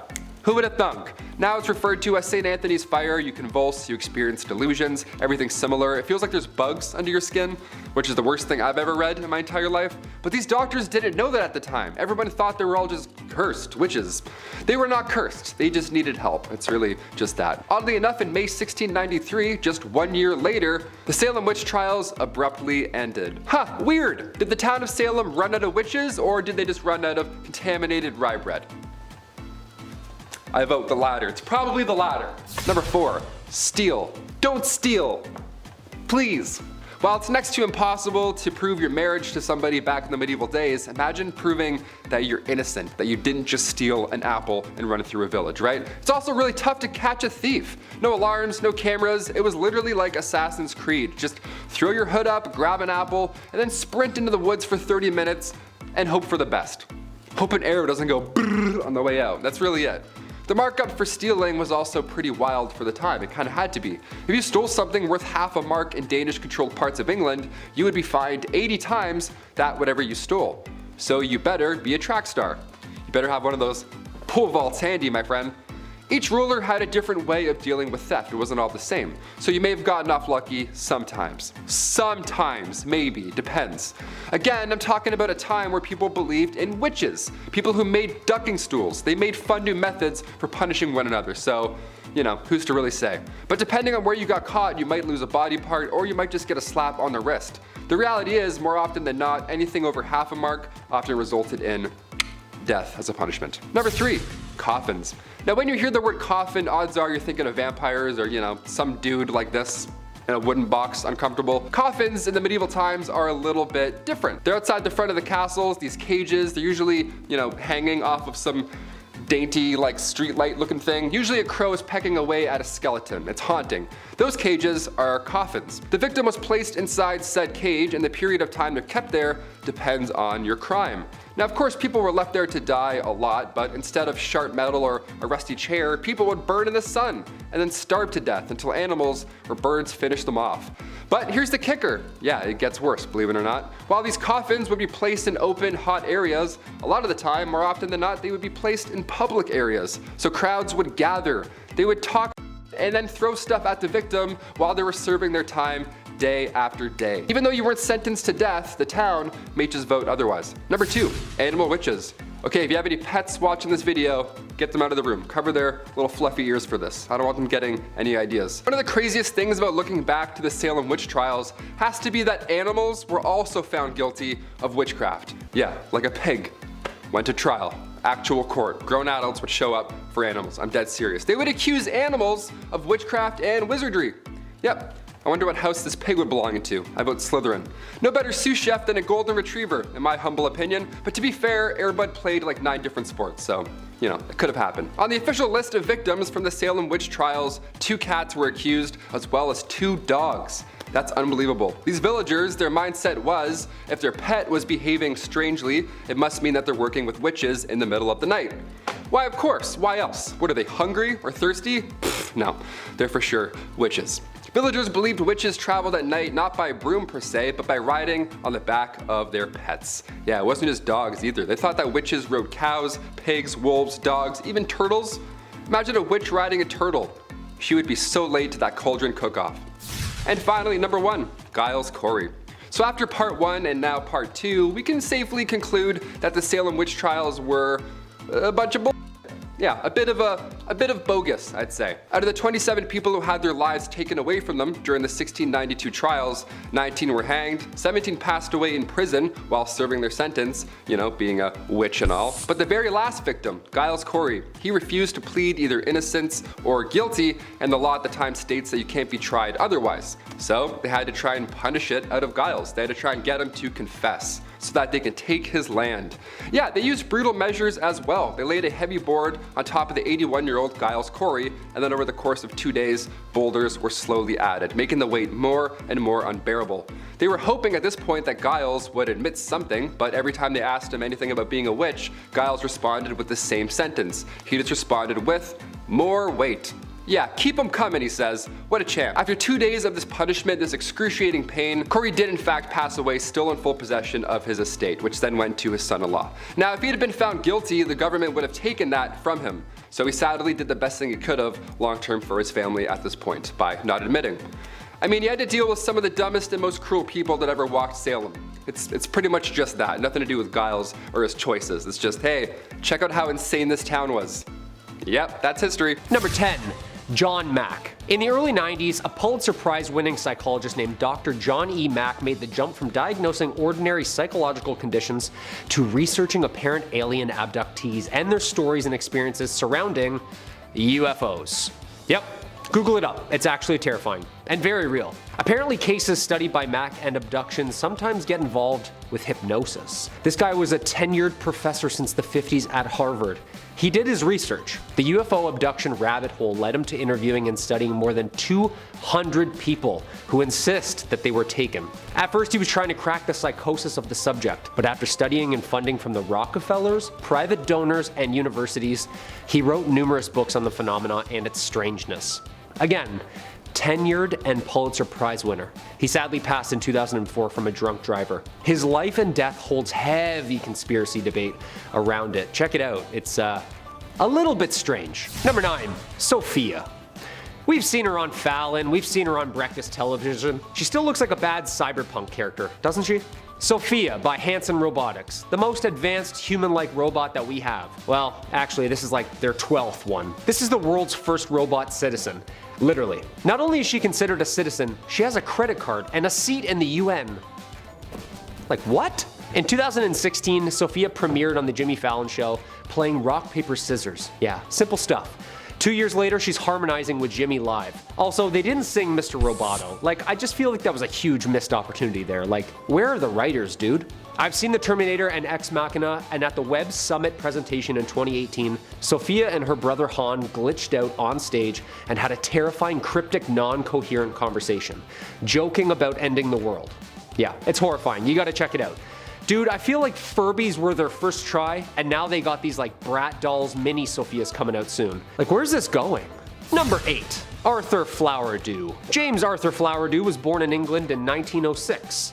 Grew up, paid his taxes, lived a pretty normal life. At about the age of 12, he began to have strange recurring dreams and hallucinations, though, over time crystallizing into a very clear and vivid image. Dreams riddled with stone cities, carvings in cliffs, and vast deserts.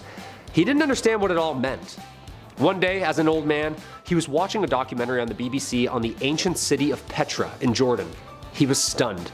This was the city he had always seen. He called the BBC and asked them to interview him. Archaeological experts and the Jordanian government even invited him to come out to Jordan, where he continued to even baffle experts.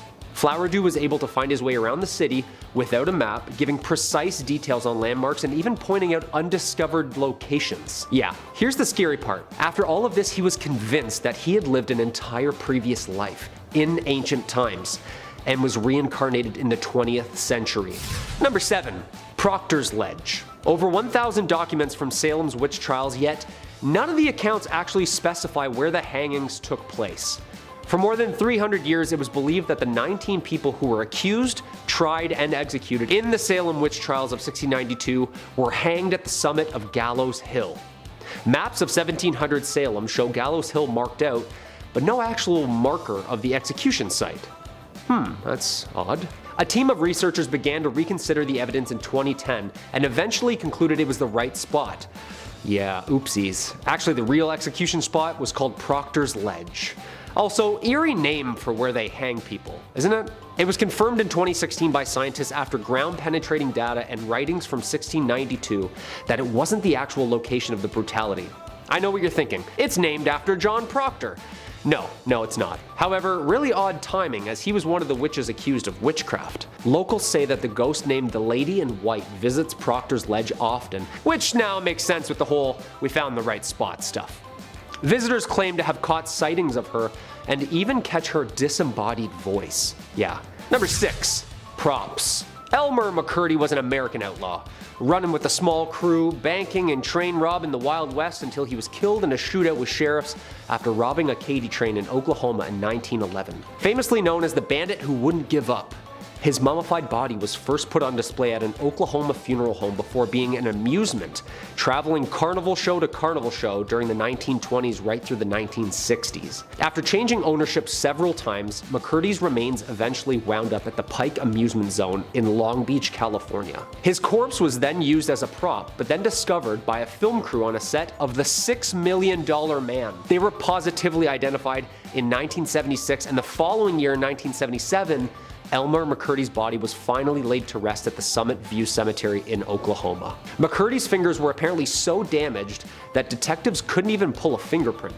The coroners had to x-ray his teeth and measure his bones to ID him. His pockets included a bullet, a Sunny Amusement Museum of Crime ticket, a newspaper article, and a 1924 penny. Yeah, that's terrible. Just weekend at Bernieing him for like 60 years set to set, not really knowing it's a real body? People will do anything for money, won't they? Number 5.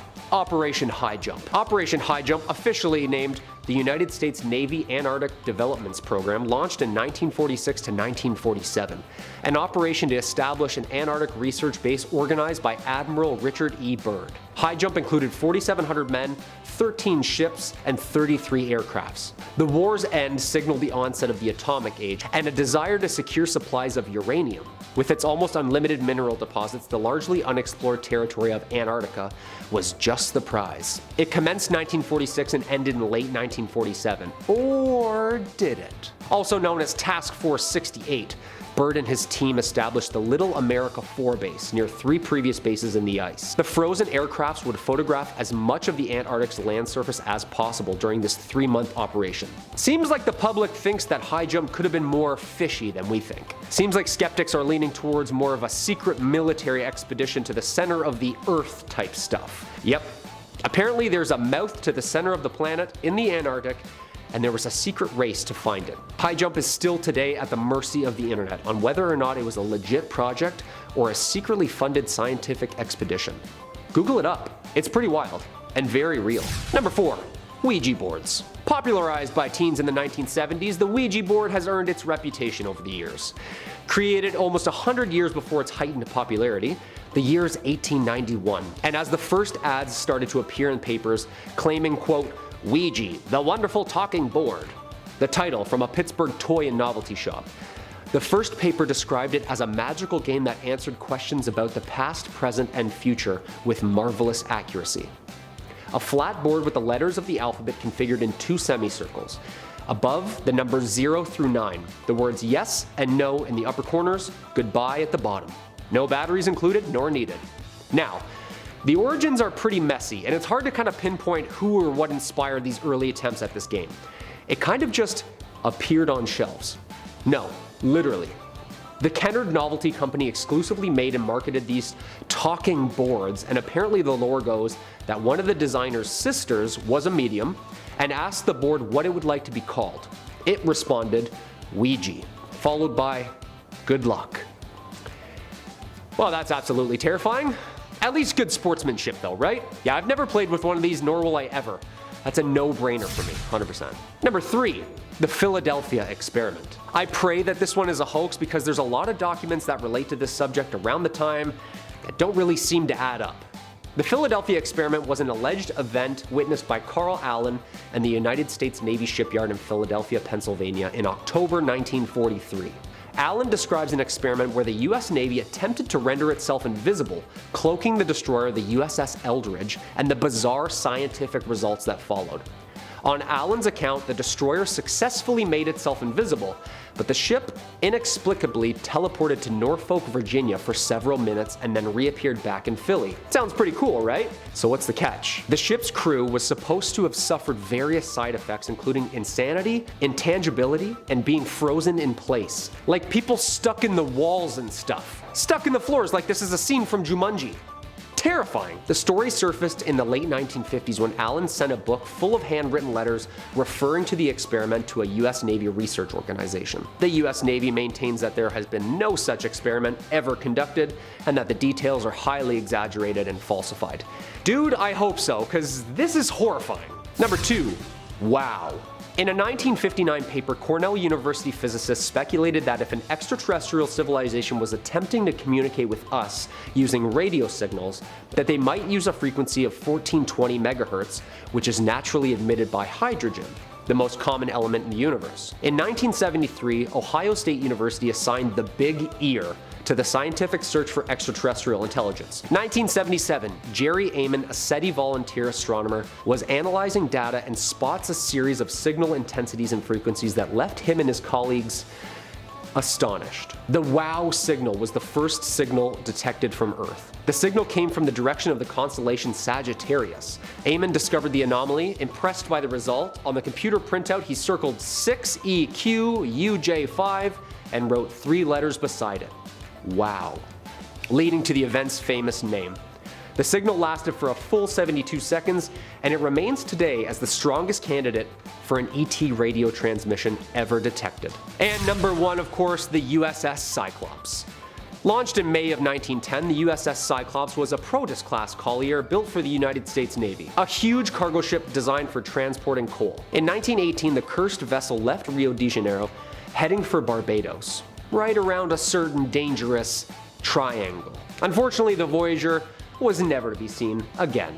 Named Cyclops after a race of giants from Greek mythology, she was huge and heavy, unmissable by the naked eye. So what happened to her? The loss of the ship and crew still remains the single largest loss of life at sea the United States Navy has ever experienced. Funny thing is, it went right through the Bermuda Triangle, a place where magnetic compasses stop working, ships are never heard from again, and of course the military still refuses to operate and research. Skeptics are quick to say aliens and black holes, but the magnetism surrounding the Bermuda Triangle cases might be a logical explanation. I think they still owe us some explanations, no? I'm looking at you, Freedom of Information Act. In 10th place, we have loss of rights under marriage. Under English common law, a married woman lost her legal independence. She could not enter contracts or sue, and her property and obligations were mostly subsumed by those of her husband, the couple becoming a single legal entity. In less legalese, any property she might have had in her name, be it through a family holdings or being, signed over, became her husband's and not hers the moment she signed her marriage license. Also, any personal property acquired by the wife during the marriage effectively came under the full control of her husband. A married woman was unable to dispose of any property without her husband's consent, and upon divorce, women generally had no rights to any property accumulated during marriage, usually leaving them impoverished. Women were able to retain some property they possessed prior to marriage in certain cases during a divorce. Certain cases. So if your dad gifted you, say, a summer home for safety, and you wanted to divorce your husband and take back that rightfully given home for your new home, good luck getting that back. Besides the dowries, prenuptial agreements effectively allowed married women to maintain beneficial interest in her previously owned or inherited real property, which was placed under trusteeship, allowing her to have a separate income from her husband. Moral of this story: sign the damn prenup. In 9th place, we have a lack of consent in marriage. So in addition to losing your rights over whatever property you brought into the arrangement, if you are a girl like me, consent and rights over your own body didn't exist. Marriage overrode a woman's right to consent to sexual intercourse with her husband, giving him effective ownership over her body. Honestly, just add it to the dowry list. Insert man's name here is to be gifted however many gold coins, couple of cows, the right to my land, and the rights to do what he pleases with my body. Am I ever glad I live in today's day and age? Do I have the right to look at that and say, absolutely not? Women were expected to have sex with only one man, her husband. Just imagine a husband for me here, okay? On the flip side, it was acceptable for men to have multiple partners in their life. Some husbands had lengthy affairs with other women, while their wives stayed with their husbands because divorce wasn't always an option. But if a woman had sexual contact with another man, she was seen as ruined or fallen and considered to have violated the marriage. Yeah, gotta love a double standard. Victorian literature and art was full of examples of women paying dearly for straying from moral expectations. Adulteresses met tragic ends in novels, including the ones by, great writers such as Tolstoy, Flaubert, or Thomas Hardy, as opposed to the modern possibility of happiness and fulfillment from adultery. While some writers and artists showed sympathy towards women's subjugation to this double standard, some works were didactic and reinforced the cultural norm. In the Victorian era, sex was not discussed openly and honestly. Public discussions of sexual encounters and matters were met with feigned ignorance, embarrassment, and fear. One public opinion of women's sexual desires was that they were not very troubled by sexual urges. Even if women's desires were lurking, sexual experiences came with consequences for women and families. Limiting family sizes resulted in resisting sexual desires, except when a husband had desires which, as a wife, women were contracted to fulfill. To discourage premarital sexual relations, the new Poor Law provided that women bear financial responsibilities for out-of-wedlock pregnancies. In 1834, women were made legally and financially supportive of their illegitimate children. Sexual relations for women could not just be about desire and feelings. This was a luxury reserved for men. The consequences of sexual interactions for women took away the physical desires that women could possess. In 8th place, we have purity culture. The ideal Victorian woman was pure, refined, and modest. Makes me gag to say it, but here goes nothing. This ideal was supported by etiquette and manners. The etiquette extended to the pretension of never acknowledging the use of undergarments, which would be referred to as unmentionables. The discussion of such a topic, it was feared, would gravitate towards unhealthy attention on anatomical details. As one Victorian lady expressed it, "These are not things, my dear, that we speak of. Indeed, we try not even to think of them," in contrast to the modern norms of frank and constant discussion of, details. Pardon me while I'm rolling my eyes here. The pretense of avoiding acknowledgement of anatomical realities met with embarrassing failure on occasion. For example, in 1859, the Honorable Eleanor Stanley wrote about an incident where the Duchess of Manchester moved too quickly while maneuvering over a stile. Tripping over her large hoop skirt, she went head over heels, landing on her feet with her cage and her whole petticoats above her head. They say there was never such a thing seen, and the other ladies hardly knew whether to be thankful or not that a part of her undergarments consisted in a pair of scarlet tartan knickerbockers, which were revealed revealed to the view of all the world in general, and to the Duc de Malakoff in particular. What a scandal. However, despite the fact that Victorians considered the mention of women's undergarments in mixed company unacceptable, men's entertainment made great comedic material out of the topic of ladies' bloomers, including men's magazines and music hall skits. There's that icky double standard again. In 7th place, we have denial of education. Women were generally expected to marry and perform household and motherly duties, rather than seek formal education. Even women who were not successful in finding husbands were generally expected to remain without university degrees, and to take a position as a governess or as a supporter to other members of the family. The outlook for education-seeking women improved when Queen's College in Harley Street, London, was founded in 1848. The goal of this college was to provide governesses with a marketable education, because, you know, gotta have a governess. Later, the Cheltenham Ladies' College and other girls' public schools were founded, increasing educational opportunities for women's education and leading eventually to the development of the National Union of Women's Suffrage Societies in 1887. I'm great at entertaining the spawn of others, but I promise you all that I'm not someone you want as a mom or a teacher. In 6th place, we have lower pay. Women cannot be expected to be paid the same wage as a man for the same work, despite the fact that women were as likely as men to be married and supporting children. In 1906, the government found that the average weekly factory wage for a woman ranged from 11 cents over 3 days to 18 cents over 8 days, whereas a man's average weekly wage was around 25 cents for 9 days. Women were also preferred by many factory owners because they could be more easily induced to undergo severe bodily fatigue than men. Childminding was another necessary expense for many women working in factories. Pregnant women worked up until the day they gave birth and returned to work as soon as they were physically able. In 1891, a law was passed requiring women to take 4 weeks away from the factory work after giving birth, but many women could not afford this unpaid leave and the law remained unenforced. This point as a whole is still, sadly, a reality in our modern day. Many women don't make the same as men for the same jobs and are expected to do more for less. In 5th place, we have job inequality. Come on, it's not enough to pay women less. We gotta give them the crappier jobs as well. The lowest paying jobs available to working class London women were matchbox making and sorting rags in a rag factory, where flea and lice-ridden rags were to be sorted to be pulped for manufacturing paper. Needlework was the single largest paid occupation for women working from home, but the work paid little, and women often had to rent sewing machines if they could not purchase them. So where's that money going? These home manufacturing industries became known as sweated industries. The Select Committee of the House of Commons defined sweated industries in 1890 as work carried on for inadequate wages and for excessive hours in unsanitary conditions. Wow, I'm shocked. By 1906, such workers earned about a penny an hour. In 4th place, we have limitations on hobbies. Yep, because controlling a woman's body, work, and forcing her to run a household and reproduce wasn't enough. Nah. Women's physical activity was a cause of concern at the highest levels of academic research during this time. Sadly, here in Canada, physicians debated the appropriateness of women using bicycles. Remember that purity culture I mentioned a moment ago? Yeah, here we go again. A series of letters published in the Dominion Medical Monthly and Ontario Medical Journal in 1896 expressed concern that women seated on a bicycle seat could have an organ. Oh no. Fearful of unleashing and creating a nation of oversexed females, some physicians urged colleagues to encourage women to give up modern dangers and continue to pursue traditional leisure pursuits. Seriously?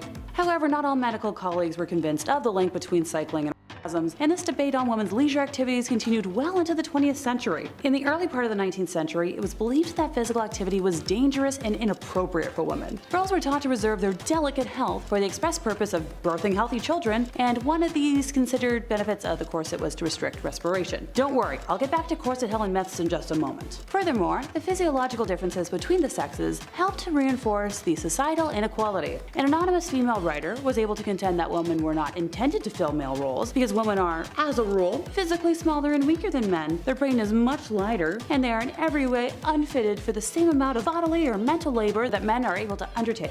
Well, pardon me and my tiny brain. Can I be excused and paid to go sit on a fainting couch? In 3rd place, we have corset trends. I'm gonna start this by making sure everyone knows that I'm emphasizing the harmful trends, not dismissing corsets as a whole. I'm personally a huge fan of corsets and various historical shapewear, since when worn properly, they're actually quite comfortable and beneficial to one's health and posture. Improperly worn corsets, or ones worn too tight, can cause a variety of problems, and my displaced ribs are a sad example of that. Anyhow, allow me to continue before I sidetrack myself to infinity and beyond. Victorian women's clothing followed trends that emphasized elaborate dresses, skirts with wide volume created by the use of layered materials such as crinolines, hoop skirt frames, and heavy fabrics. The ideal silhouette of the time demanded a narrow waist, which was accomplished by constricting the abdomen with a tightly laced corset. While the silhouette was striking, and the dresses themselves were often exquisitely detailed creations, the fashions weren't weren't ideal. At best, they restricted women's movements, and at worst, they had a harmful effect on women's health. Physicians turned their attention to the use of corsets and determined that they caused several medical problems: compression of the thorax, restricted breathing, organ displacement, poor circulation, and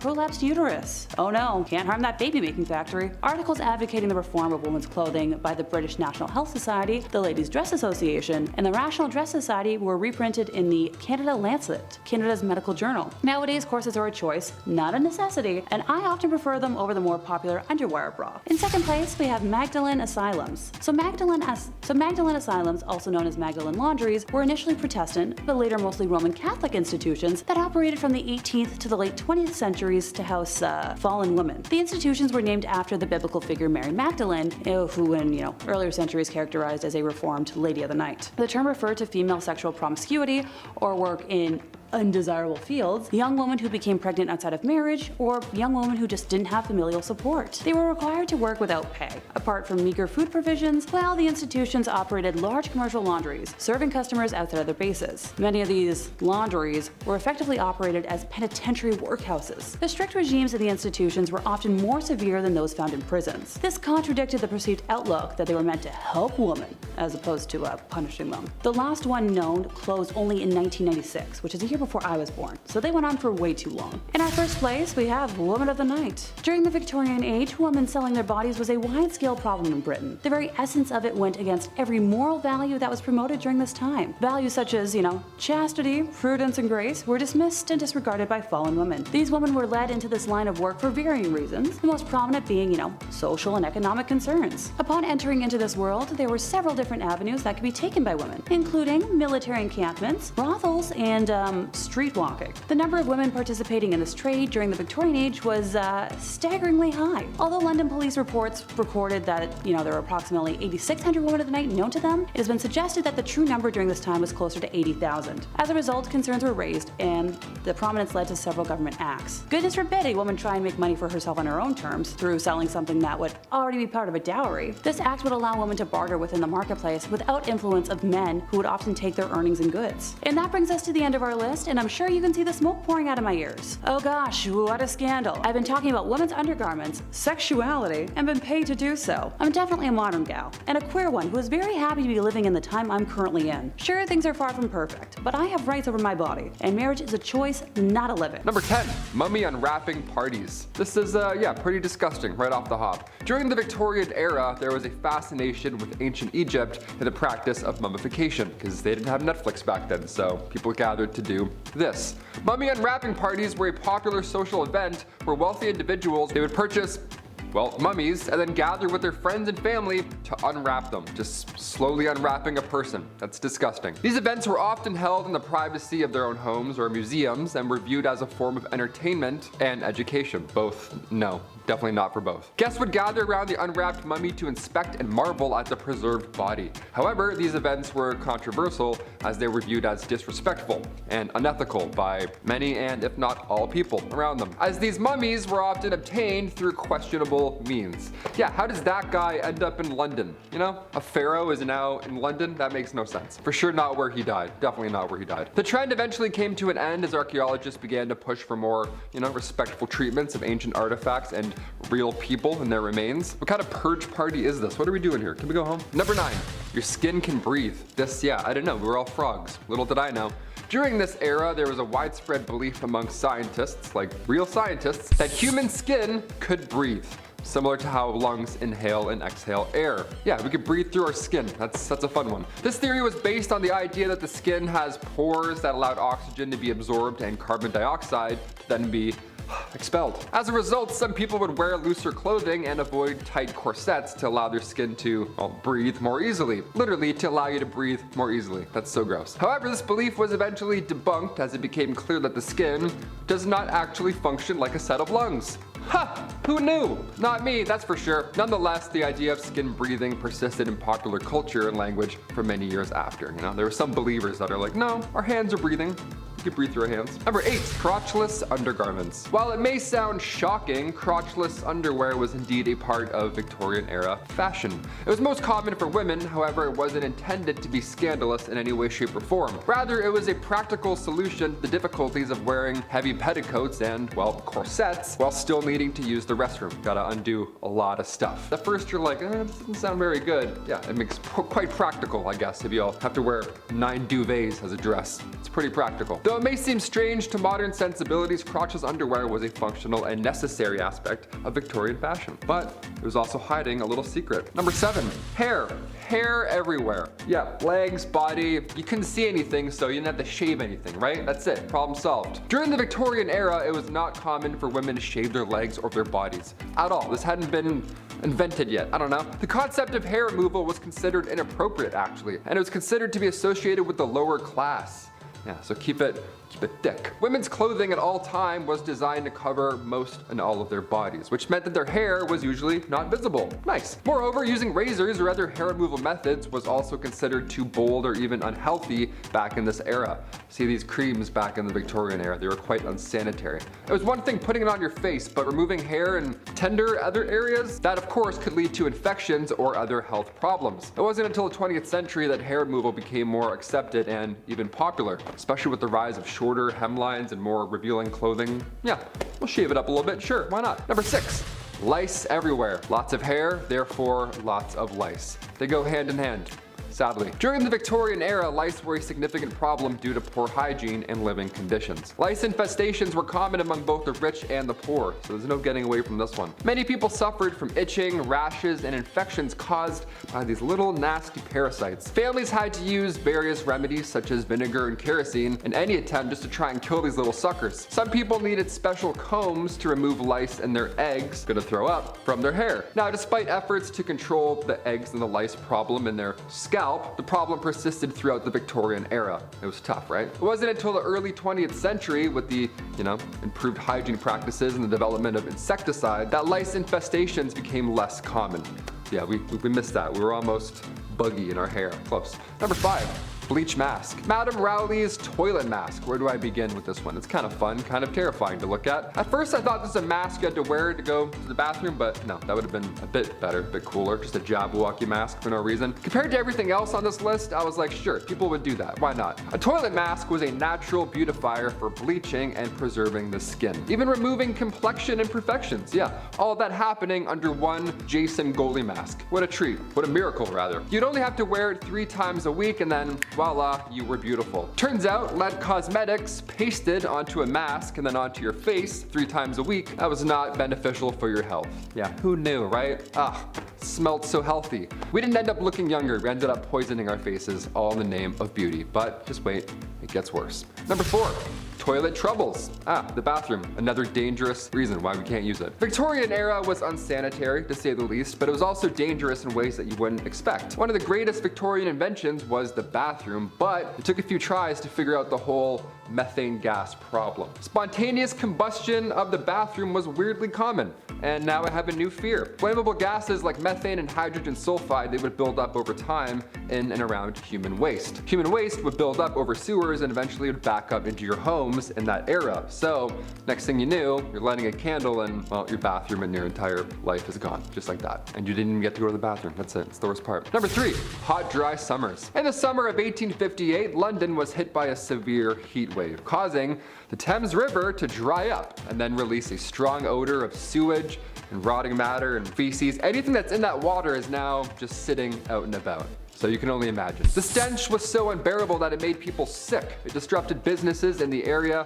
It was a real problem. The problem was caused by a lack of sewage treatment facilities and, of course, raw sewage being dumped directly into the river. Well, that sure didn't help, did it? The stink drew public attention to the need for better sanitation and prompted the government to invest in the construction of a modern sewage system. It had to get really stinky before we solved it. This event marked a turning point in the history of public health in London and led to significant improvements in sanitation practices that helped to prevent the spread of disease. So again, had to get really bad before it got better. I'm gonna say not great, but better. Number 2, weird Christmas cards. Number 2, weird Christmas cards. During the Victorian era, there wasn't much to give your loved one, right? You can't give them a Nintendo Switch Lite. You're like, hey, here's a picture of a frog doing a tango. That's all I got. That's it. The practice of exchanging Christmas cards became popular during this time. These cards would feature colorful illustrations of winter scenes, nativity scenes, other festive motives, you name it. Whatever they could tell stories of, they would draw it in really weird, wacky ways. The tradition began in 1843 when Sir Henry Cole commissioned an artist to create a card for him to send to his friends and his family. Now the cards were expensive, but were initially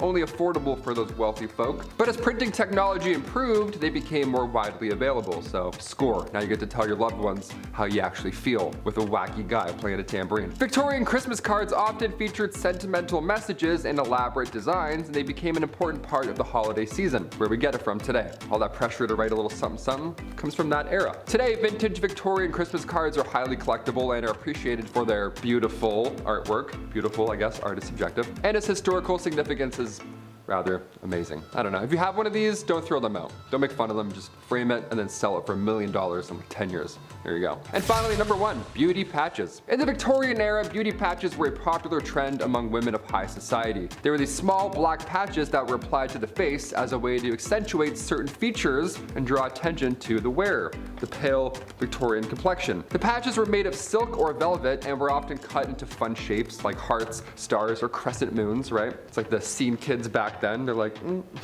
They were typically worn on the cheek, forehead, or around the mouth. You can get creative, right? It's your face. Have at her. Beauty patches were also believed to have medicinal purposes, with some claiming they could cure headaches or improve one's complexion. Both absolutely false. No medical science around that. Despite their popularity, beauty patches were eventually, sadly, phased out of fashion by the early 20th century. But let's bring them back. I don't know. What do you all say? I'll wear a beauty patch every list from now on if we all want it. Why not? I'll do one right over here. A little crescent moon. That'll be moody, right?